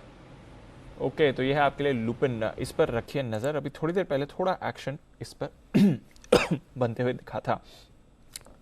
त्रिवेणी टर्बाइन, ये एक और इंटरेस्टिंग चार्ट है जहां पर एक मूव आ रही है। सुमित जी, जरा त्रिवेणी टर्बाइन के चार्ट देखिए, 8% की मूव दिखा रहा है। कोई व्यू इस पर? दिपांशु, ये स्टॉक के अंदर भी मोमेंटम बढ़िया बना हुआ है। स्ट्रॉन्ग कैंडल आज बनी हुई है और वॉल्यूम्स के साथ एक स्ट्रॉन्ग कैंडल फॉर्म हुई है। तो 150 रुपए तक के इमीडिएट टारगेट है ट्रेडिंग के लिहाज से, और 150 का लेवल टूटता है तो रैली और ऊपर एक्सटेंड होगी। फिर 170 से 175 रुपए तक के लेवल आने वाले दिनों में त्रिवेणी टर्बाइन में देखने को मिल सकते हैं। फिलहाल पोजीशंस होल्ड करके चले। त्रिवेणी टर्बाइन ये है वो स्टॉक जहां पर दमदार एक्शन, 8% की मजबूरी। आज के मार्केट में कोई हरे में 17,700 बैंक निफ्टी देखो। हाँ अभी सारे के सारे बैंक्स में 37,800, 750। अमेजिंग। आपकी कमेंट्री का इंतजार था बाजार। नहीं, अरे सही टाइम पर आ गया वो उस समय पे। हाँ। उस समय लेवल सही था। अगर मैं पहले भी कर रहा होता तो यही बोलता था, एग्जैक्ट बॉटम पे। हाँ, बट वही बात है कि वहाँ चलो कम से कम जो बेचने की सोच रहे होंगे वो रुक गए। वो तो रुक गए भाई, जिसका फायदा हो जाए उतना बढ़िया। मतलब कोई हमें इस बात की गलतफहमी नहीं कि हमारे बोलने से ये होता है, हमारे बोलने से सब लोग वैसे ही करते हैं, वो भी गलतफहमी नहीं है, दोनों ही नहीं है। लेकिन ठीक है, कहीं किसी की हैंड होल्डिंग हो जाए, थोड़ा डायरेक्शन मिल जाए, थोड़ा भाई हम भी बहुत मुश्किल से वो क्या कहना चाहिए कि इज्जत दाव पे लगाकर बोलना पड़ता है। वो अभी बीच में कहीं एक दिन एग्जाम की बात चल रही थी दीप जी, तो कहा कि एग्जाम आता है बड़ा मुश्किल। मैंने हमारे हर रोज सुबह 8 बजे एग्जाम देना पड़ता है। 8 बजे दीप के सवाल चालू होते हैं, मेरा एग्जाम चालू, और 3:30 बजे रिजल्ट भी आ जाता है रोज कि आज पास हुए कि फेल हुए।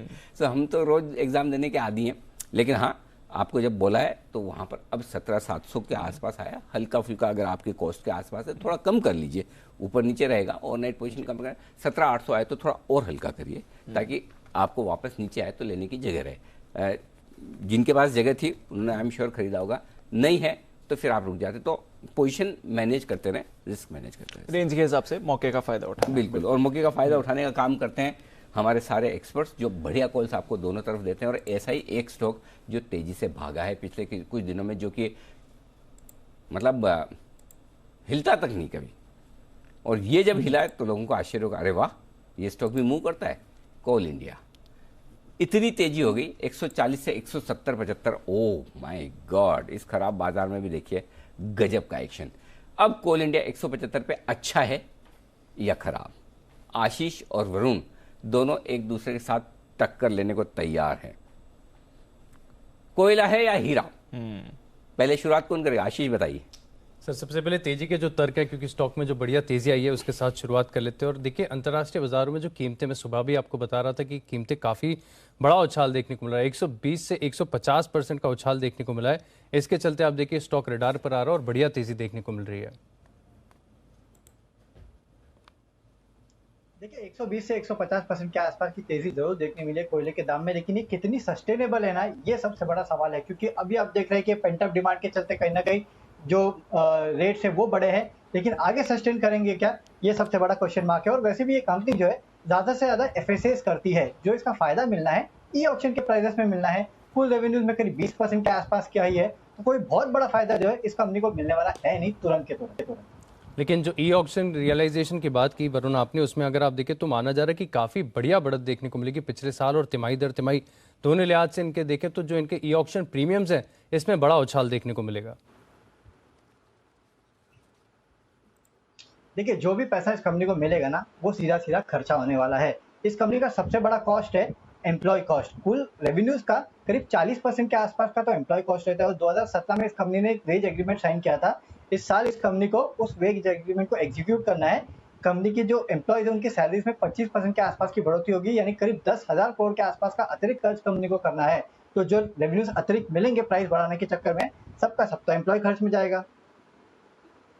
के लिए जो है कीमतें बढ़ा, और कीमतें भी आप देखें तो 3 साल के इंतजार के बाद कीमतें जो है फाइनली बढ़ने वाली है और अच्छी खासी 10 से 12% कीमतें बढ़ सकती हैं। और चेयरमैन का बयान में देख रहा था कि फेज वाइज जो है आपको ये कीमतें बढ़ती हुई नजर आएंगी, और ऐसा नहीं हो सकता है कि 10-12% से ज़्यादा भी जो है कीमतें बढ़ते हुए नजर आए, क्योंकि अंतर्राष्ट्रीय बाजारों में काफ़ी बड़ा उछाल देखने को मिला। कोल इंडिया तो केवल 10 से 12% कीमतें बढ़ा रहा है। जैसा कि मैंने आपको शुरुआत में बताया कि अंतर्राष्ट्रीय बाजारों में 150% तक जो है कीमतें बढ़ चुकी हैं। लेकिन स्टॉक जो है वो एक बहुत बड़ा वेल्थ डिस्ट्रॉयर रहा है। आपको याद होगा इस कंपनी का जब आईपीओ आया था 2010 में, तब करीब 245 के आसपास इस कंपनी का आईपीओ आया था। वहां से अच्छी तेजी हुई थोड़ी बहुत टाइम के लिए, और जब मोदी सरकार बनी थी उसके बाद कोल इंडिया को लेकर काफी बड़े प्लान थे, तो स्टॉक 450 तक भी गया। लेकिन उसके बाद जो फिसड्डी बना है ये स्टॉक, अपने आईपीओ प्राइस तक को वापस नहीं छू पाया। इस तरह की हालत इस कंपनी की खराब हुई है, और इन्वेस्टर्स को भी इसने कभी रिवॉर्ड नहीं किया है, सिर्फ डिविडेंड दिया है। इसके अलावा ना कभी बोनस, ना कभी बायबैक। तो ऐसे शहर में आप क्यों पैसा लगाएं?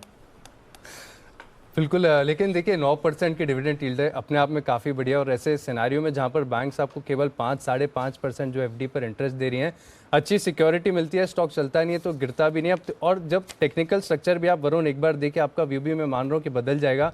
जिस प्रकार का ब्रेकआउट आज के सत्र में आया है, मैं मान रहा हूँ स्टॉक और भी आगे जाकर बढ़िया रिटर्न्स देगा। और आप देखिए कि जो ब्रोकरेज हाउस है वो भी यही मान रहे हैं। 2 बड़ी रिपोर्ट देख रहा था, क्रेडिट स्विस की देखिए आउट परफॉर्म की रेटिंग दे रहे हैं, 195 रुपये का लक्ष्य दिया, जेपी मॉर्गन 200 का दे रहे हैं, और हो सकता है कि आगे जाकर जो है इसे रिवाइज भी करते हुए नजर आए। नो डाउट, देखिए टेक्निकली स्टॉक अगर आपको अच्छा जरूर लगता होगा, लेकिन फंडामेंटल अगर आप देखेंगे तो इस काउंटर के कभी सपोर्ट नहीं किए हैं। और इसके लिए आप देखेंगे ब्रोकरेज हाउसेस ने कभी इस पर प्राइस टारगेट बढ़ाया नहीं है।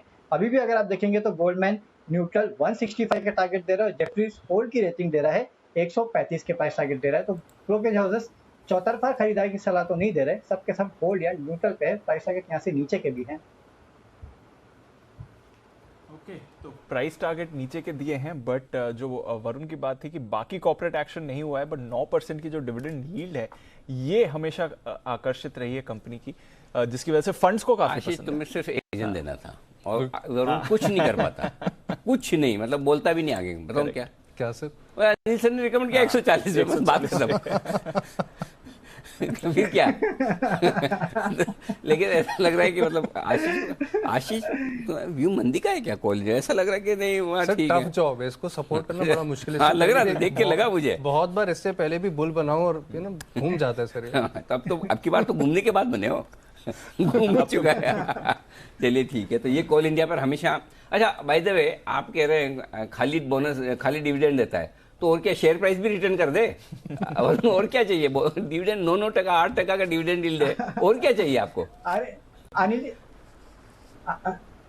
जी आप देखिए, इसके बाद जितनी भी पीएसयू कंपनीज लिस्ट हुई, आप एचएएल को देख लीजिए, बाकी कंपनीज को देखिए, किसी ने बायबैक किया है, किसी ने कुछ और दिया है।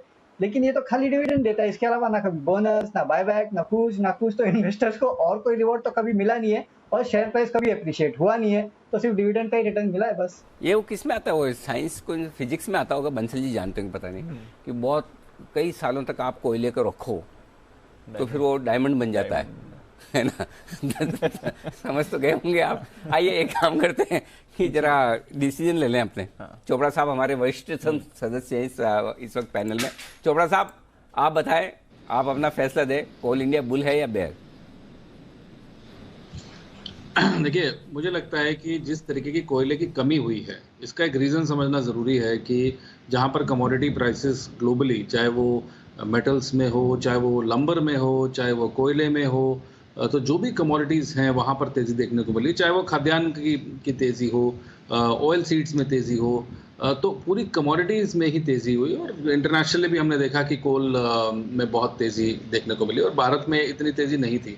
अभी एक बात मैं आपके नोटिस में लाना चाहूँगा, पिछले करीब एक हफ्ता 10 दिन पहले की बात है कि जितने भी पावर प्लांट्स थे या जो स्टील प्लांट्स थे, उनमें बड़ी एक्यूट शॉर्टेज हो गई थी कोल की। तो इसके चलते हुए कोयला के भाव भी थोड़े फर्क पड़ा है, उसमें भी तेज़ी हुई है और इंटरनेशनल प्राइसेस से थोड़ी बेयरिंग हुई, तो उसके चलते भी कोल इंडिया में एक तेज़ी है। मगर मैं कहूँगा कि इस स्टॉक में अगर आप लंबी अवधि के लिए रखना चाहते हैं तो इससे बहुत अच्छे दूसरे अपॉर्चुनिटीज़ हैं। नो डाउट बहुत अच्छी डिविडेंड यील्ड है, तो अल्ट्रा जो कंजर्वेटिव इन्वेस्टर्स हैं उनके लिए कोल इंडिया अच्छा है, मगर जो एक मीडियम जो एपिटाइट के भी लोग हैं जो रिस्क ले सकते हैं, उनके लिए मैं कोल इंडिया बिल्कुल भी रिकमेंड नहीं करूंगा। बहुत सारे दूसरे ऑप्शंस हैं, तो ये मोमेंटम प्ले है, मोमेंटम को प्ले करिए और अपना मुनाफा कमाइए और बाहर आ जाइए। और इसके साथ साथ मैं एक और स्टॉक बोलना चाहूँगा अनिल जी, वो है NLC, नेवेली लिग्नाइट।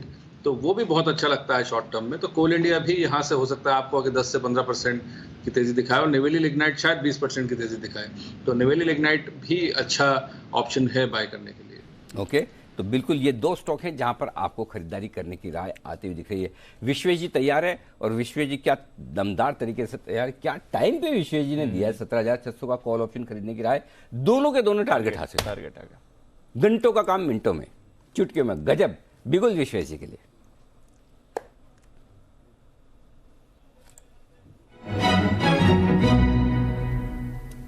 विश्वेश जी, मेरा सवाल ये कि ये इतनी हिम्मत, इतना जिगर ये कहाँ से लाते हो, मेरे सपोर्ट के अलावा? वो तो खैर है ही है। देखिए अनिल जी, मैंने एक चीज सीखी है और वो है कि ये मार्केट में पैसा दो चीज से बनता है, और अगर आप ऑप्शन ट्रेडर हो तो कॉन्ट्रेरियन स्टैंड से, और अगर आप निवेशक हो तो पोजीशन होल्ड करने से। इनके बीच में अगर आप कुछ भी करते हो तो you will end up losing money as a trader. That is what I have realise. और जब मार्केट में लाल हो तभी आपको ग्रीडी होना चाहिए। ये मैंने बहुत कोशिश की, लेकिन ये सबसे बेस्ट वर्क करता है, क्योंकि ऑप्शन क्या होता है, मार्केट गिर रहा है तब बहुत सस्ते होते हैं, और अभी तो इतना हैवी डेटा होता है अनिल जी, जो निफ्टी बैंक निफ्टी का, आप तो एक्सपर्ट हो उसमें, तो डेटा एक्सट्रीम हो जाता है तो वापस वो पेंडुलम नॉर्मल की तरफ आता है। और निफ्टी इतनी स्ट्रॉन्ग ग्रिप में है सर, मतलब 2 करोड़ शेयर अगर इंट्राडे में कोई राइड कर रहा है तो फ्री का थोड़ी ना माल है कि नीचे चला जाएगा, तो वो स्विंग आना ही था, and that is where we are seeing almost 150 point recovery on the Nifty. बिल्कुल, और 0.9 का पुट, ये मेरी है ना रामबाण दाव, मेरे को कभी मतलब निराश नहीं करा। मतलब वो कई बार कहते हैं एक भगवान पे भरोसा रखो, वो आपके हमेशा सुनेंगे। मतलब 10-20 इधर उधर जाओगे तो पता चला कि इसको याद किया तो वो वाले भगवान देखेंगे, उसको याद किया तो वो देखेंगे, तो सबका भक्त है। तो मैं ना पुट कॉल रेशो का भक्त हूँ, मतलब कभी निराश नहीं किया आज तक, कभी भी नहीं। हाँ, थोड़ा वक्त लगा सर, कभी प्रार्थना जल्दी सुन लेते हैं जैसे आज सुनी, कभी थोड़ा वक्त लगता है, लेकिन सुनी जरूर जाती है। आइए विश्वेश जी बताइए, अब आपका कॉल कौन सा है? देखिए अनिल जी, एक ट्रेड था जो काफी दिन से काफी सारे हमारे एक्सपर्ट्स के रडार पे था, ऊपर भी गया है लेकिन प्रॉफिट बुकिंग आई। स्टॉक का नाम है भारती एयरटेल, 694 के आसपास चल रहा है। मेरा ये मानना है कि स्टॉक बहुत ही स्ट्रॉन्ग अप ट्रेंड में है, और आज के दिन में ये जो पुल बैक आया है वो 687.10, एक अजीबोगरीब स्ट्राइक है, वहां पे 77 लाख शेयर का ऊपर इंटरेस्ट है। मुझे नहीं लग रहा है 670 स्टॉक ब्रेक करना चाहिए, तो यहाँ पे भारतीय एयरटेल को कॉन्ट्रेंट बाय करना चाहिए मेरे हिसाब से। जिस हिसाब से सेटअप है, एटलीस्ट स्टॉक 710-720 की ओर जाना चाहिए। छोटा सा स्टॉप लॉस रखेंगे 680 का, और भारतीय एयरटेल के फ्यूचर में खरीदारी करने की सलाह होगी। अल्टरनेटिवली यहाँ पे ऑप्शन में भी खरीदारी करते हैं, लेकिन स्ट्राइक थोड़ी सी ऑड हो गई है तो उस हिसाब से एडजस्ट करना चाहिए। मेरा ये मानना है कि भारती और रिलायंस दो स्टॉक ऐसे हैं जो निफ्टी को प्लस में ला सकते हैं और शायद एक्सपायरी जो है 17,800 की तरफ ले जा सकते हैं। 800 की तरफ एक्सपायरी हो सकती है। आपके मुंह में घी शक्कर का मिक्सचर और कितने लोग आपको कितनी दुआएं दे रहे होंगे आप सोच भी नहीं सकते, इंक्लूडिंग मी। तो ये है विश्वेश जी की बेहतरीन कैलकुलेशन 710 720। और भारतीय एयरटेल पर आपका बाय कॉल सुनकर कुणाल जी और राकेश जी के चेहरे पर मुस्कुराहट, आशु जी के चेहरे पर चमक और बाकी सारे व्यूअर्स के दिल में जो खुशी का माहौल बनता हुआ दिख रहा है वो मतलब काबिल तारीफ है। मतलब उसका सिर्फ मतलब अनुमान लगा सकते हैं, हम देख कर पता नहीं लगा सकते। तो भारतीय एयरटेल यहाँ पर खरीदारी करने के लिए कॉन्ट्रा कॉल लगातार बार बार आते हुए इस वक्त आपके लिए विश्वेश जी की तरफ से बहुत ही बेहतरीन रिकवरी होती है। देखिए इस रिकवरी में HPCL, BPCL, IOC ये भी सब बढ़ते हुए दिख रहे हैं। और HPCL का ऑप्शंस खरीदने की राय नितिन जी ने दी थी। नितिन जी HPCL पर भी अपडेट दें और इसके अलावा अगर कुछ और आपको समझ में आ रहा है तो बताएं सर। लेकिन जब भी HPCL की कॉल ऑप्शन करीब 1 से 1.5 रुपये ऊपर आई है, बट अभी भी पोटेंशियल उसमें काफ़ी है तो उसको होल्ड करना चाहिए। और दूसरी अपॉर्चुनिटी मुझे यहाँ पे बैंक निफ्टी में दिख रही है, जैसे कि निफ्टी ऑलरेडी विश्वेश जी ने हाईलाइट किया। निफ्टी में मुझे लग रहा है कि निफ्टी में बैंक निफ्टी में जो मूव आई है काफ़ी अच्छी एक शॉर्ट कवरिंग बन सकती है और उसको देखते हुए यहाँ पे हम 37,900 की कॉल ऑप्शन खरीदेंगे और उसके अगेंस्ट में 38,200 की कॉल ऑप्शन हम बेच देंगे। ये करीब 130 रुपये में ये मेरी स्प्रेड बनती है और इसमें स्टॉप लॉस रखना है आपको 80 रुपये का और टारगेट रखना है 250 रुपये का। और जैसे बैंक निफ्टी की एक्सपायरी ऐसा लग रहा है कि 38,000 के ऊपर होनी चाहिए, 38,200 तक हम वापस से नेक्स्ट 2 दिनों में जा सकते हैं। तो हम 37,900 की कॉल ऑप्शन ले रहे हैं और 38,200 की बेच रहे हैं। 50 रुपये का स्टॉप लॉस रख रहे हैं और टारगेट करीब 100 से 150 पॉइंट का रख रहे हैं, यानी कि जो डिफरेंस वैल्यू है वो 130-32 पे बनाना है, 250 का टारगेट रखना है। और सर जबरदस्त क्या गया। 37,900 का कॉल खरीदें, 38,200 का बेचे, 130 रुपए में बन जाएगी आपकी स्ट्रेटेजी। ये नितिन जी बता रहे हैं। 80 रुपए का स्टॉप लॉस लगाइए 250 के टारगेट के लिए। वही हो रहा है दीप, करेक्शन आता है, जितना आप चाहते हैं उतना नहीं आता। इस बार थोड़ा सा जितना चाहते नहीं उससे ज्यादा आया होगा, लेकिन जितना देर तक आना चाहिए उतना देर नहीं आता, उससे कम देर आया। आज बहुत ही कम देर आया और रिकवरी में ऐसे बदले की भावना में रिवेंज टूरिज्म नहीं है ये। वो क्या इसके शब्द क्या होना चाहिए, रिवेंज टूरिज्म, जैसे कि बदले की भावना से लोग बाहर घूमने जाते हैं, जैसे ये बदले की भावना से ऊपर उठकर आता है। Revenge recovery. हाँ, मुझे गिराया क्यों, मुझे गिराया क्यों, क्या सोच के। 38,000 के ऊपर बैंक निफ्टी के फ्यूचर्स हैं और 38,000 की तरफ बैंक निफ्टी बढ़ता हुआ है। फ्रेंकली उस समय खरीदने का, शॉर्ट कवरिंग का कॉन्फिडेंस था, लेकिन इतनी फास्ट इतनी तेज रिकवरी आएगी ये मुझे नहीं पता था ऑनेस्टली। बिल्कुल ऐसा नहीं था कि आज का आज ये 38,000 दिख जाएगा या आज का आज ये 17,800 दिख जाएगा। Amazing, heads of. मतलब ये हल्के बाजार का फायदा है कि अगर बाजार हल्के हैं तो रिकवरी में वक्त नहीं लगता। ये आप इस वक्त देख सकते हैं, कमाल की रिकवरी आती है दिख रही है बाजार में, बहुत ही शानदार। अगर आप बने हैं बिना किसी डर के, कॉन्फिडेंस के, तो आपके लिए आप देख सकते हैं किस तरह से बेहतरीन रिकवरी। सुमित जी तैयार है? तैयार है या जागे हैं पता नहीं। अच्छा, सुमित जी के लिए जोर से बिल्कुल बजाइए ताकि सुमित जी एकदम चुस्त दुरुस्त होकर एक दमदार कॉल आपके लिए लेकर आए। इतनी देर बाद आई, पक्का है ना दीप? लॉन्ग कॉल होगा। लॉन्ग कॉल है।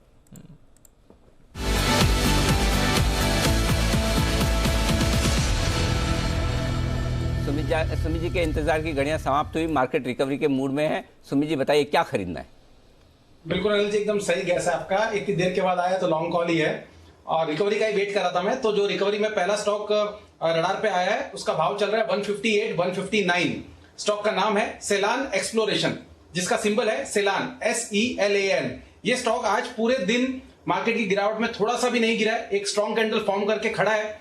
अच्छे खासे वॉल्यूम्स के साथ ये मूव देखने को मिल रहा है और एक्सप्लोरेशन वाले स्टॉक्स के अंदर मेरे को मोमेंटम दिख रहा है। थोड़े दिन पहले हमने हिंदुस्तान ऑयल एक्सप्लोरेशन दिया था, अब यहाँ पे सेलान एक्सप्लोरेशन रडार पे आया है। सेलान एक्सप्लोरेशन के अंदर खरीदारी करें, 150 के नीचे का स्टॉप लॉस लगाएं, 170 रुपए का पहला टारगेट बनेगा, 175 रुपए का दूसरा टारगेट बनेगा। 2 से 4 दिन का व्यू लेके काम करें, 150 के नीचे का स्टॉप लॉस लगा के 170 से 175 के टारगेट्स के लिए। बिल्कुल, तो 170, 175 के टारगेट्स के लिए सेलान एक्सप्लोरेशन यहां पर आपको करनी है खरीदारी। आइए बिगुल विश्वेश जी के लिए विश्वेश का विशेष।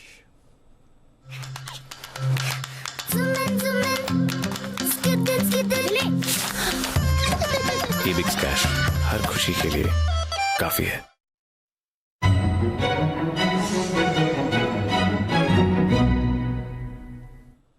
बताएं सर।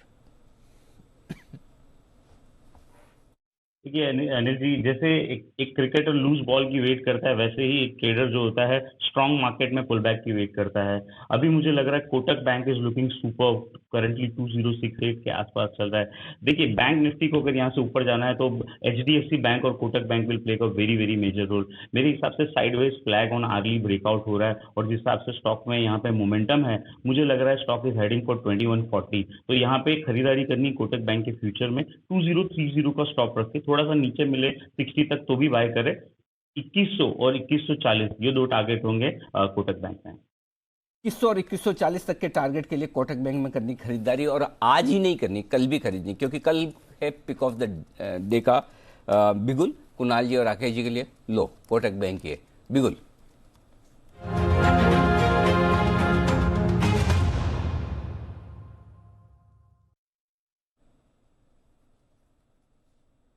बताएं सर।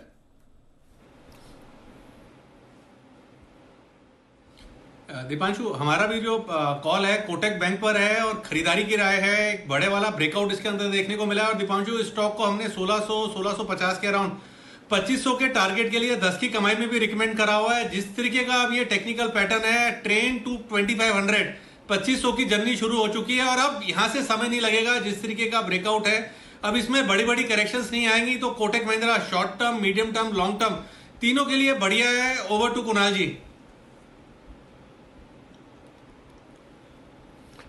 अनिल जी देखिए, बहुत ही जानदार ब्रेकआउट है, आपकी दुआओं का नतीजा है अनिल जी। बैंक निफ्टी में जो शानदार रिकवरी आ रही है, बैंक निफ्टी से भी तेज गति से रिकवर हो रहा है, तो यहां पर इसकी अगुवाई कर रहा है कोटक महिंद्रा बैंक। हमारी भी खरीदारी की राय है 2045 2045 का स्टॉप लॉस रखें। पहला टारगेट होगा 2150 2150, दूसरा टारगेट 2225 2225 के टारगेट के लिए कोटक में खरीदारी करें। चेस जी के चक्कर में बड़ा तो दिया कुणाल जी, यही था 2225। सही सुना, 2125 बोल रहे होंगे। देखो सोचो वापस। अनिल जी 2225 2225 2225। ओके, कॉन्फिडेंस रिकन्फर्म्ड, बिल्कुल 2225 ही है। मैंने कहा पूछ लें, पूछने में क्या जाता है। ओके, और शानदार रिकवरी इस वक्त आती दिख रही है। निचले स्तरों से 200 अंक रिकवर होता हुआ निफ्टी, सिर्फ 85 अंक अब लग रहा है ना, सिर्फ बचा है 85, उस समय लग रहा था 200। और ऊपर में नीचे निचले स्तर से bank Nifty, my God 700 point करीबन 700 पॉइंट की रिकवरी बैंक निफ्टी में आती हुई दिख रही है। गजब का एक्शन बाजार में रिकवरी के तौर पर होता हुआ दिख रहा है। चलिए बढ़िया है, जो लोग शॉर्ट काट पाए बहुत बढ़िया, जो खरीद पाए और भी बढ़िया, और जो होल्ड कर पाए उनके लिए भी बहुत बढ़िया। जो आप कर पाए उसी में खुश हो। अब ये मत सोचना अरे यार उस वक्त ले लेता था, रह गया, मेरा तो मन भी बहुत हो रहा था, सोचा लूं, थोड़ा नीचे आएगा, ये सब पोस्टमार्टम क्या करो। उसमें फिर दुखी होंगे। आना जाना कुछ है नहीं, जैसे ऊपर में बेच देता ठीक रहता, नीचे ले आ गया था। वो जो नहीं कर पाए उस पर मोह माया त्याग दो, सीख लो कि गलती का हुई, अगली बार ना हो, बस उतना ध्यान रखें। बाकी ये लाइफ में चलता रहेगा हमेशा। एक स्टॉक जिसका जिक्र आज सुबह हमने बहुत समय बाद किया और जिस पर बड़े ब्रेकआउट के संकेत आते दिख रहे हैं, जिसको कंफर्म किया सुमित जी ने, IDBI बैंक 8-9% ऊपर और 45 रुपए के आसपास पहुंचता हुआ दिख रहा है। स्टॉक में जबरदस्त एक्शन है। वॉल्यूम देखेंगे आपका दिमाग काम नहीं करेगा। 7 crore 30 lakh share, my God. देखिए आप NSE पे 7 करोड़ 30, और BSE पे भी, एक मिनट में BSE पे भी डाल के देखता हूँ BSE पे कितना वॉल्यूम है। मतलब गजब का ये वॉल्यूम है, कोई कमाल। इसका मतलब कुछ तो बड़ा काम IDBI बैंक में होता हुआ दिख रहा है। BSE पर तो 71, NSE पर तो 71 लाख ही है, और इधर 7 करोड़ 35 लाख, यानी कुल मिलाकर दोनों मिलाकर 8 करोड़ शेयरों से ज्यादा का वॉल्यूम है। 8 करोड़ शेयर ट्रेड हो गए IDBI बैंक के, और ऐसी कोई ब्लॉक डील टाइप की नहीं दिख रही। सुमित जी फिर से नजर डालनी पड़ेगी आपको। अनिल जी सुबह सही टाइमिंग पे आपने एक क्वेश्चन टॉस कर दिया था। 42 के ऊपर ये क्लोजिंग देने का मतलब 50 का पहला टारगेट, 56 का दूसरा टारगेट। सुबह भी यही कहा था, अभी भी ये सेम रिपीट करूंगा। अभी ये जिस तरह से वॉल्यूम और कैंडल फॉर्म हुई, ऐसा लगता है 42-43 के ऊपर तो क्लोजिंग पक्का है। कोई न्यूज आ गई ना तो ये 1-2 दिन के अंदर ही 50 के ऊपर का लेवल दिखा देगा। इस बार IDBI के अंदर जिस तरह का कैंडल फॉर्म हो रहा है, कुछ ना कुछ एक्स्ट्राऑर्डिनरी जरूर है। तो 50 से लेकर 56 के टारगेट्स के लिए होल्ड कर सकते हैं, ट्रेलिंग स्टॉप लॉस का यूज करें। ये है आपके लिए IDBI बैंक पर रहा है। गजब का एक्शन इसमें भी होता दिख रहा है। जय ठक्कर तैयार है, कैश का ऑप्शन।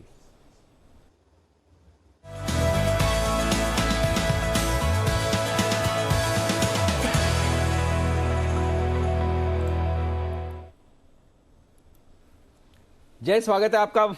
ऐसी जगह है जहाँ अब आपको मेहनत करनी पड़ेगी, बाय से कॉल दूँ, सेल कॉल दूँ।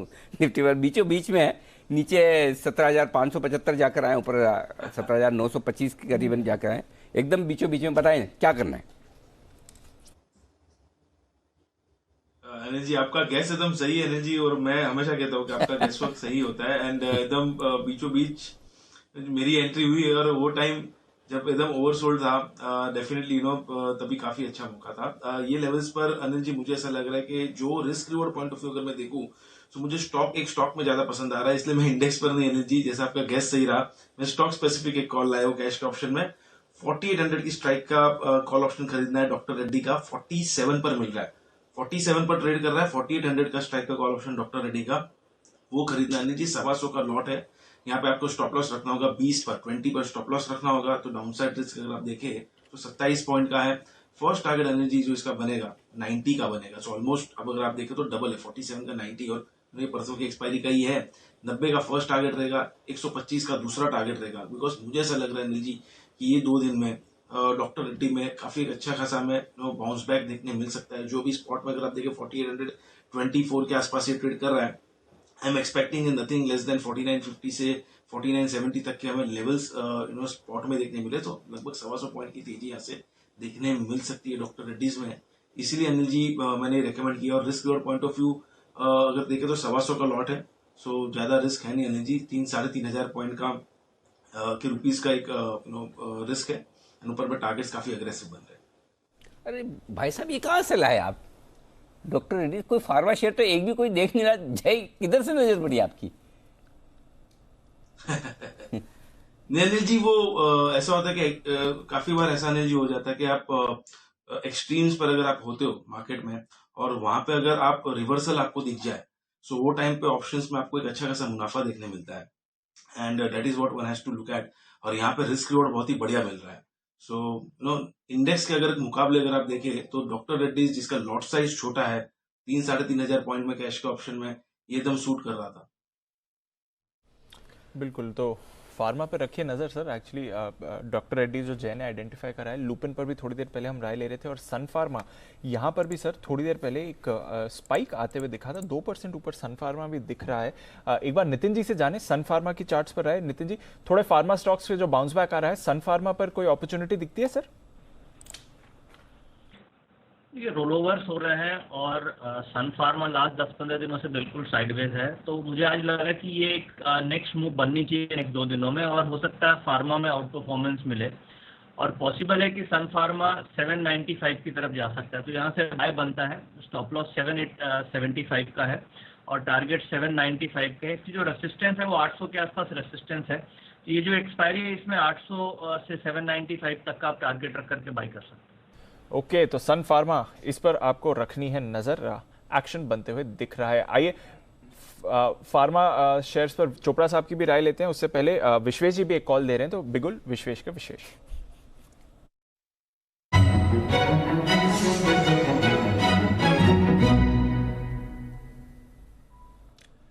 बताएं सर। देखिए दीपांशु, मेरे रडार पे भी फार्मा है, और कोइंसिडेंटली मैं भी वही स्टॉक शेयर करता हूँ जो अभी जय ने शेयर किया। 4840 के आसपास चल रहा है डॉक्टर रेड्डी, और मेरा ये मानना है स्टॉक में बहुत ही ब्यूटीफुल एक वेव बी का रिट्रेसमेंट हुआ है, एवी के डिक्लाइन, और जिस हिसाब से 4800 पे सपोर्ट लेके जा रहा है, I think the stock is going to 4200। तो रिस्क रिवॉर्ड बहुत ही बेहतरीन है यहाँ पे। तो 4830 4840 की रेंज में अक्यूमुलेट करे। थोड़ा सा नीचे आए तो कूल ऑफ हो तो भी लीजिए, अभी भी लीजिए। ऑप्शन के थ्रू जय ने बता दिया, मैं फ्यूचर्स में ट्रेड शेयर कर रहा हूँ। छोटा सा स्टॉप लॉस, खाली 4800 का स्टॉप लॉस रखिए, उसके सामने 5051 और 5200 के टारगेट हो गए। क्योंकि देखिए इसमें जो स्टार्ट ऑफ द मंथ में रैली आई थी, उसके बाद जो पुल बैक आया है, मुझे लग रहा है stock is heading much higher from the current level. बिल्कुल, तो डॉक्टर रेड्डीज जय की पसंद, डॉक्टर रेड्डीज विश्वेश जी का भी भरोसा, और सन फार्मा पर भी अभी हम राय ले रहे थे नितिन जी से। फार्मा शेयर्स पर रखिए नजर। पर एक बार भारतीय एयरटेल को पुल अप करिए। यहाँ पर भी अभी थोड़ी देर पहले आपके लिए बाय कॉल आती हुई दिखी थी। कॉन्फिडेंस आ रहा था विश्वेश जी का, और कॉन्फिडेंस है क्रिसिल का भी। लॉन्ग टर्म रेटिंग कंपनी की अपग्रेड करी है क्रिसिल ने, तो अच्छी खबर आती हुई दिख रही है भारतीय एयरटेल के लिए। लॉन्ग टर्म रेटिंग AA से बढ़ाकर AA पॉजिटिव करी है क्रिसिल ने। ये अभी अभी भारतीय एयरटेल के लिए खबर आती हुई दिखी है। नजर रखिएगा उसका चार्ट पर चोपड़ा साहब, आप भी कुछ कहना चाह रहे थे फार्मा शेयर्स के बारे में सर? देखिए, मैं अगर आप निफ्टी फार्मा इंडेक्स लगाएं अपने स्क्रीन पे, तो उसमें एक बहुत अच्छा मुझे लग रहा है कि डाउनसाइड से ब्रेकआउट आने का सीन लग रहा है। और ये इंडेक्स मैं दर्शकों के लिए बताना चाहूँगा, सारे के सारे फार्मा कंपनीज को ट्रैक करता है। तो जितनी भी दिग्गज कंपनी, पहले मैंने लुपिन बोला, मैं ग्लेनमार्क भी एक बार रिकमेंड करना चाहूँगा, ग्रैन्यूल्स इंडिया बहुत अच्छा लग रहा है, डॉक्टर रेड्डीज आप ऑलरेडी रिकमेंड कर चुके हैं। तो जितनी भी दिग्गज फार्मा कंपनीज हैं, मुझे लगता है यहाँ से एक पुल बैक आना चाहिए।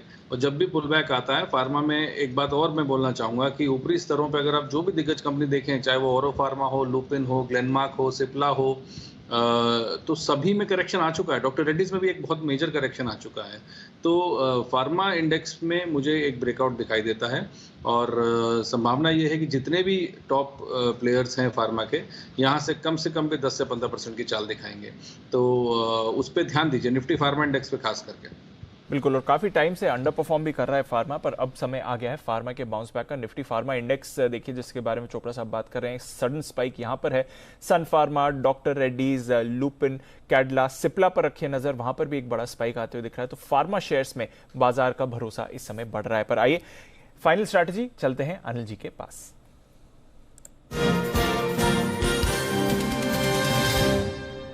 सर, रिकवरी तो आपने सही समय पर आइडेंटिफाई करी थी। बैंक निफ्टी 38,000 पर, निफ्टी 17,750 के ऊपर। ग्लोबल मार्केट्स अभी भी सुस्त हैं। डाउ फ्यूचर्स करीब 150 अंक नीचे, हल्की रिकवरी यहां पर भी आई थी पर वापस फिसल गए हैं। नैस्डैक फ्यूचर्स सर 1.5% नीचे हैं और यूरोप में भी आधे से 1% की गिरावट। डीप ट्रिकी है अभी ओवरनाइट पोजीशन का। क्यों ट्रिकी है मैं बताता हूं। ग्लोबल मार्केट से बहुत कंफर्ट नहीं है और आप है ना 17,600 पे नहीं है, 17,750 पर है, 38,000 पर है, 37,500 पर नहीं है। रिकवरी हो चुकी है। रिकवरी 2 वजह से हुई है। एक ओवरसोल्ड मार्केट है, पुट कॉल रेशियो 0.9 पर। मुझे किसी को पूछना नहीं किस वजह से रिकवरी हो, मेरे लिए आएगी। किस वक्त आती, किस वजह से आती, वो अलग चीज़ है। अब वजह हम बात करें नहीं करें, मतलब वो छुप छुप के तो लोग बात कर ही रहे हैं व्हाट्सएप यूनिवर्सिटी पर, ट्विटर पर। और वो ये कि आज चूंकि मूडीज की मीटिंग है वित्त मंत्री जी के साथ में, तो उसमें रेटिंग बढ़ाने, इंडिया की रेटिंग बढ़ाने पर कुछ आ जाए कर जाए। मेरा ये समझना है, विचार हो सकता है, बातचीत हो सकती है। वित्त मंत्री जी कहेंगी भी भाई हम इतना अच्छा कर रहे हैं, कोई वजह नहीं कि आप हमारी रेटिंग ना बढ़ाएं। बिल्कुल, वैक्सीनेशन में हम सबसे आगे हैं, रिकवरी में हम सबसे आगे हैं, सब कुछ है, पॉइंट्स हैं, बहुत हैं। लेकिन क्या कल सुबह रेटिंग अपग्रेड होगा? नहीं, मुझे नहीं पता। आप तो इतना जल्दी नहीं होता। आप पॉइंट्स लेंगे, या हो सकता है अगर मूडीज ने अपना काम ही कर लिया हो, पूरा मनी बना लिया और खाली जाके एक मीटिंग ही करनी है और उसके बाद सील साइन डिलीवरी करना हो, तो अलग बात है। होगी नहीं होगी मुझे नहीं पता, और रेटिंग पर चर्चा होगी या नहीं होगी ये भी नहीं पता, बढ़ेगी नहीं बढ़ेगी ये भी नहीं पता। तो हमें ये पता नहीं है, लेकिन हो सकता है इस उम्मीद में मार्केट ऊपर आया हो। करेक्ट, क्योंकि बाकी कुछ बदला नहीं है। ये 100-125 पॉइंट नीचे जो डाउ फ्यूचर था वो 1 घंटे पहले भी था। बिल्कुल, मेरे लिए 2 ही चीजें थी। एक ओवरसोल्ड मार्केट है, अगर गिरने के लिए कोई बहाना चाहिए कमोडिटीज का, तो बढ़ने के लिए भी कोई बहाना चाहिए मूडीज का।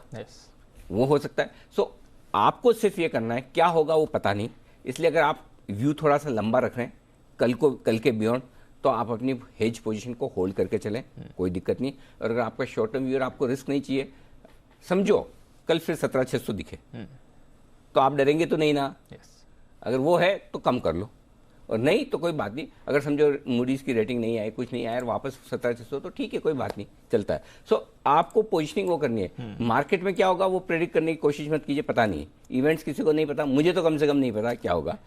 इसलिए आप अपनी थोड़ी पोजीशन हल्की कर लो, जहां प्रॉफिट हो रहा है, जहां आप कॉस्ट के आसपास हैं, जहां आप नुकसान कम कर सकते हैं, फिर मौका मिलेगा। कहाँ है 365 दिन है, उसमें से करीबन 52 दिन शनिवार, 52 दिन रविवार छोड़ भी दें और 10-12 छुट्टियां भी छोड़ भी दें, तो 125 दिन छोड़ के बाकी दिन तो है ही है ना। खूब मौके मिलते हैं आराम से। जिस दिन कुछ ऊपर नीचे होने वाला हो वहाँ कम कर लो, बस सिंपल। बिल्कुल सर, तो ये है आपके लिए बाजार पर स्ट्रैटेजी। थोड़ा लाइट हो जाएं, थोड़ा कॉशियस रहें। अच्छी रिकवरी आई है, अगर आपने भरोसा रखा तो पैसा भी कमाया होगा। अब पोजीशन हल्की करके चले जाएं, कल की कल दिखी जाएगी बाजार में। पर आइए कुछ फाइनल कॉल्स हम ले रहे थे। फार्मा स्टॉक्स में जो जबरदस्त रिकवरी आई है, इन सभी काउंटर्स पर आप रखेगा नजर। सन, डॉक्टर रेड्डीज और अब सिप्ला पर भी एक मूव आते हुए दिख रहा है। एक व्यू टाइटन पर भी लेना था, क्योंकि सुबह से ही काफी एक्टिव दिख रहा है टाइटन, और वीक बाजार में भी होल्ड आउट कर रहा है। और सुमित जी, डेज हाई की तरफ टाइटन क्लोज आउट होने के आसार दिखा रहा है। कोई टाइटन पर राय? आपने सही कहा बिल्कुल दीपांशु, सुबह से स्टॉक एकदम तेजी के पकड़ के बैठा हुआ है और पिछले 5 से 7 दिनों के हायर लेवल्स पे स्टॉक अभी ट्रेड कर रहा है। तो टाइटन भी यहां से ऊपर का मूव दिखाना चाहिए, जिसमें 2175 और 2200 रुपए तक के लेवल टाइटन में देखने को मिल सकते हैं। पोजीशन होल्ड करें। स्टॉक का जो नीचे पे सपोर्ट है 2090 2100 के आसपास बनेगा, तो 2100 के नीचे का स्टॉप लॉस लगा के पोजीशन होल्ड करें 2175 2200 के टारगेट के लिए। तो सन टाइटन माफ कीजिएगा 2200 के टारगेट्स के लिए रखनी है, इस पर नजर पर आइए। एक क्विक कॉल विश्वेश जी की तरफ से भी। विश्वेश जी, समय नहीं है, बिगुल नहीं बजा रहा हूं, आप कॉल दे दीजिए। देखिए, ये पोजिशनल ट्रेड है दीपांशु, और स्टॉक है सन फार्मा। कैश में चल रहा है 788। मुझे लग रहा है 10 वीक का साइडवेज कंसोलिडेशन है। वीकली चार्ट पे एक बहुत ही ब्यूटीफुल सिमेट्रिकल ट्रायंगल पैटर्न बना है। अगर आप इसको टाइम देते हो 1 मंथ का, तो ये अक्टूबर के लिए ट्रेड साबित हो सकता है। मुझे लगता है 850 और 900 के टारगेट के लिए यहाँ पे खरीदारी करनी चाहिए। सन फार्मा में 760 का स्टॉप लॉस रखना चाहिए। तो बहुत ही ब्यूटीफुल रिस्क रिवॉर्ड है सन फार्मा में। टारगेट 900 सन फार्मा के लिए। जय, आप भी बताएं आपकी कॉल। नहीं दीप, वही अपडेट देना चाहता था कि फार्मा में जो डॉक्टर रेड्डी का कॉल था हमारा कैश ऑप्शन का, उसका फर्स्ट टारगेट हासिल हो चुका है। और दीप, एक हैमर कैंडलस्टिक पैटर्न फॉर्म हो रही है निफ्टी फार्मा इंडेक्स में, तो सारे ही फार्मा स्टॉक्स अच्छा कर सकते हैं। जैसे विश्वेश ने भी सन फार्मा बताया, काफी बढ़िया लग रहा है, सो उसको भी खरीद कर चल सकते हैं। 820 तक के टारगेट्स निकल कर आ रहे हैं शॉर्ट टर्म में। बिल्कुल, तो ये है आपके लिए इस समय सन फार्मा और बाकी सारे फार्मा स्टॉक्स पर भी फोकस जो आ रहा है। सेबी की बोर्ड बैठक खत्म हो गई है, नजर रखेंगे कुछ बड़े ऐलान यहां से अगर आते हैं कि नहीं, स्पेशली एनएसई की आईपीओ और बाकी सारे फैक्टर्स को लेकर भी। पर आइए, रिकवरी के बाद बाजार क्लोजिंग की तरफ जा रहे हैं। अगर आप देखेंगे तो वैसे आपको बैंक निफ्टी 300 पॉइंट्स नीचे बंद होते हुए दिखेगा, निफ्टी 125 पॉइंट्स नीचे बंद होते हुए दिखेगा, बट निचले स्तरों से रिकवरी देखेंगे तो बढ़िया एक्शन सेकेंड हाफ में बाजार में होते हुए दिखाया। और इस एक्शन को लीड करा है आज फार्मा काउंटर्स में। पर आज के बिग विनर्स हैं आपके लिए पावर, कोल, एनर्जी शेयर्स। पावर ग्रिड लंबे समय बाद निफ्टी का टॉप गेनर बना है। 5.5% की तेजी इस पर आपको आती हुई दिखी है। आखिरी बार कब निफ्टी का टॉप गेनर था sir? I don't think. Fame moment है इसके लिए। Once in a blue moon, once in kind of एक दिन निफ्टी का टॉप गेनर होने का। नहीं तो कभी कभी तो इसको फील ही होता था मैं निफ्टी में आया ही क्यों, मेरा काम किया है निफ्टी में। लेकिन फिर भी कभी कभी ऐसा नहीं, आप कभी ऐसा मत सोचिए, सबका अपना अपना योगदान होता है, पूरा होता है, कभी कम होता है कभी ज़्यादा होता है, ठीक है। लेकिन सरकारी कंपनियों का भी आज दिन है भाई, आज दिन है। और वागले साहब ने आज पावर ग्रिड पर ट्रेड भी आइडेंटिफाई करा था सुबह 190 के टारगेट्स लिए। कोल इंडिया लगातार तेजी में है, 140 के लेवल पे 22% का उछाल आ गया है निचले लो से। बढ़िया एक्शन है। एनटीपीसी, आईओसी, बीपीसीएल, ये सारे स्टॉक्स ने आज किया परफॉर्म। ओएनजीसी भी लिस्ट में था, रिलायंस इंडस्ट्रीज में भी खरीदारी। पर फार्मा सेकंड हाफ में एक्टिव। सन, सिप्ला, रेड्डीज यहां पर रखिए नजर। टाटा स्टील में भी थोड़ी खरीदारी और जेएसडब्ल्यू स्टील भी पॉजिटिव। बीपीसीएल, आईओसी, एचपीसीएल ये भी आज आपको अच्छी गेंस दिखाकर गए हैं। वायदा कारोबार में देखें, बीएचईएल लंबे समय बाद बड़ा ब्रेकआउट, 6.5% ऊपर एक ऑर्डर विन भी हुआ है कंपनी का। साथ ही हमने देखा बीईएल भारत इलेक्ट्रॉनिक्स 3.5% ऊपर। गेल अच्छी खरीदारी, टोरेंट पावर अच्छी खरीदारी यहां पर। टाइटन जिसकी हम बात करते हैं, Escorts, L&T finance, Kotak Mahindra bank, IEX यहां पर लंबे समय बाद एक्शन दिखा। इंडस टावर्स और गोदरेज कंज्यूमर जहां पर आज भरपूर ब्रोकरेज रिपोर्ट्स आई थी। पर उसके सामने एचडीएफसी एएमसी रोटेशन 5.5% नीचे। कोफोर्ज लगातार दूसरे दिन आईटी स्टॉक्स में दबाव, यहां पर आपने गिरावट देखी है। टेक महिंद्रा पर दबाव, एल&टी इन्फोटेक पर आपको प्रेशर बनते हुए दिखाए। माइंडट्री भी आज गिरावट दिखाता हुआ। बजाज फाइनेंस, बजाज फिनसर्व 2 दिनों की तेजी के बाद यहां पर गिरावट। Piramal enterprises, India mart, InterGlobe और एमसीएक्स यहां पर भी आपने वीकनेस बनती हुई देखी। तो अनिल जी, रिकवरी के साथ बाजार हुए हैं बंद। 38,000 के बेहद करीब निफ्टी बैंक बंद होते हुए दिख रहा है, 50 पॉइंट दूर, और 17,750 के करीब निफ्टी की क्लोजिंग। थोड़ी क्लोजिंग नीचे आएगी क्योंकि आखिरी आधे घंटे में काफी मजबूती आई है, बट ठीक है, उससे कोई खास फर्क नहीं पड़ता दीप, ठीक है। बट ओवरऑल एक अच्छी रिकवरी बाजार में आती हुई दिखी है निचले स्तरों से। सेबी की बोर्ड मीटिंग भी खत्म हो चुकी है। सेबी की बोर्ड मीटिंग से भी बहुत कुछ होना है। कौन जाने एनएसई का आईपीओ क्लियर हो जाए तो कल ये एक और सेंटीमेंट बढ़ाने वाला, कौन जाने मूडीज का मूड सुधर जाए। यू नेवर नो, ऐसा नहीं कि ओवरनाइट खराब खबरें आती है, अच्छी भी आती है भाई, आ सकती है। उम्मीद पे दुनिया कायम है। ओके, लेकिन एक चीज जो अच्छी नहीं दिख रही, 2.25 नीचे डाउ फ्यूचर्स धीमे धीमे कमजोरी बढ़ाते हुए। तो ग्लोबल मार्केट्स में माहौल थोड़ा सा ठंडा है, बाकी सब कुछ ठीक है, चंगा है इसी। आइए जो बाजार बंद होने के बाद का एक्शन मैं आपको बता दूं क्या कुछ आज हम करने जा रहे हैं। बाजार बंद होने के बाद 5 बजे का शो टर्म, अच्छा पहले इससे पहले हमारा ऑटो शो है उसके बारे में बता दूं। जिग्निशन, आज हम आपको बताएंगे कि ऑडी की नई सुपर इलेक्ट्रिक कूपे कार, ये क्या नाम है, ई-ट्रॉन जीटी, ई-ट्रॉन, अच्छा इलेक्ट्रिक से रखा हुआ है, ई-ट्रॉन जीटी, और फॉक्सवैगन की नई कार। अच्छा बंसल जी, एक मिनट, बंसल जी आपको कब पता चला जिंदगी में पहली बार कि ये वॉक्सवैगन जो है उसको फॉक्सवैगन बोलते हैं?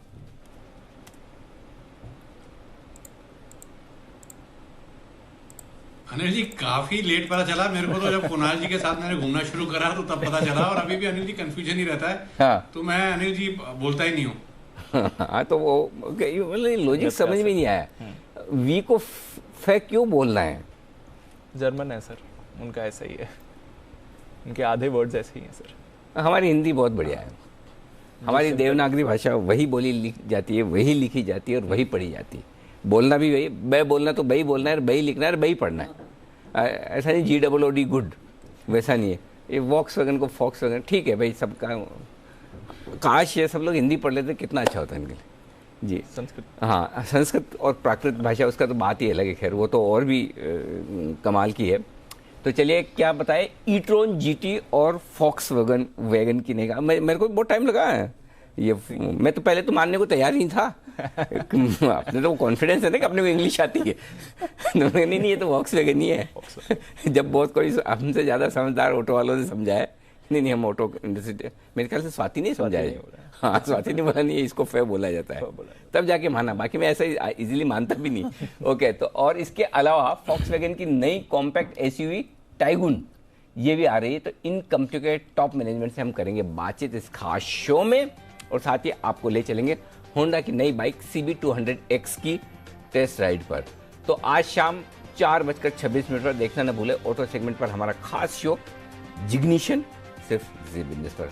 एक और वो बीच में तो वो भी बहुत प्रॉब्लम था, महिंद्रा वाली XUV 500, वो हम 500 सीधे ही 500 कर लेते थे। अब 0 में O में कैसे फर्क करे आदमी, वैसे उसके बाद 700 भी आई और फिर हाँ, फिर तो खैर समझ में आ गया, एक बार समझ में आ गया, 5 के आगे 2 0 नहीं लगे, O लगे, तो फिर तो अपने आप O निकल जाता था, लेकिन पहले दिक्कत थी तो वो हो गई, फिर ठीक है। तो पहले फाइनल क्लोजिंग बता दो, 106 अंक नीचे बंद हुआ है 17,748 पर निफ्टी, 410 अंक नीचे बंद हुआ है 60,000 से थोड़ा नीचे, 59,000 से नहीं, थोड़ा नहीं काफ़ी नीचे, 59,667 पर सेंसेक्स, लेकिन आधा % 1% के आसपास। और बैंक निफ्टी बंद हुआ है 226 अंक नीचे 37,945 के आसपास। ये है आज की आपकी फाइनल क्लोजिंग। डाउ फ्यूचर्स आपके लिए करीबन 185 अंकों के नुकसान के साथ कारोबार करते हैं भारतीय बाजारों के बंद होने के वक्त। चोपड़ा साहब, कुणाल जी, राकेश जी, नितिन जी, दिल्ली के चारों महानुभावों का धन्यवाद। हमारे मुंबई वाले विश्वेश जी और साथ ही साथ सुमित जी, और जो जा चुके हैं वागले साहब थोड़ी देर पहले शो खत्म होने के बाद, उनका भी धन्यवाद।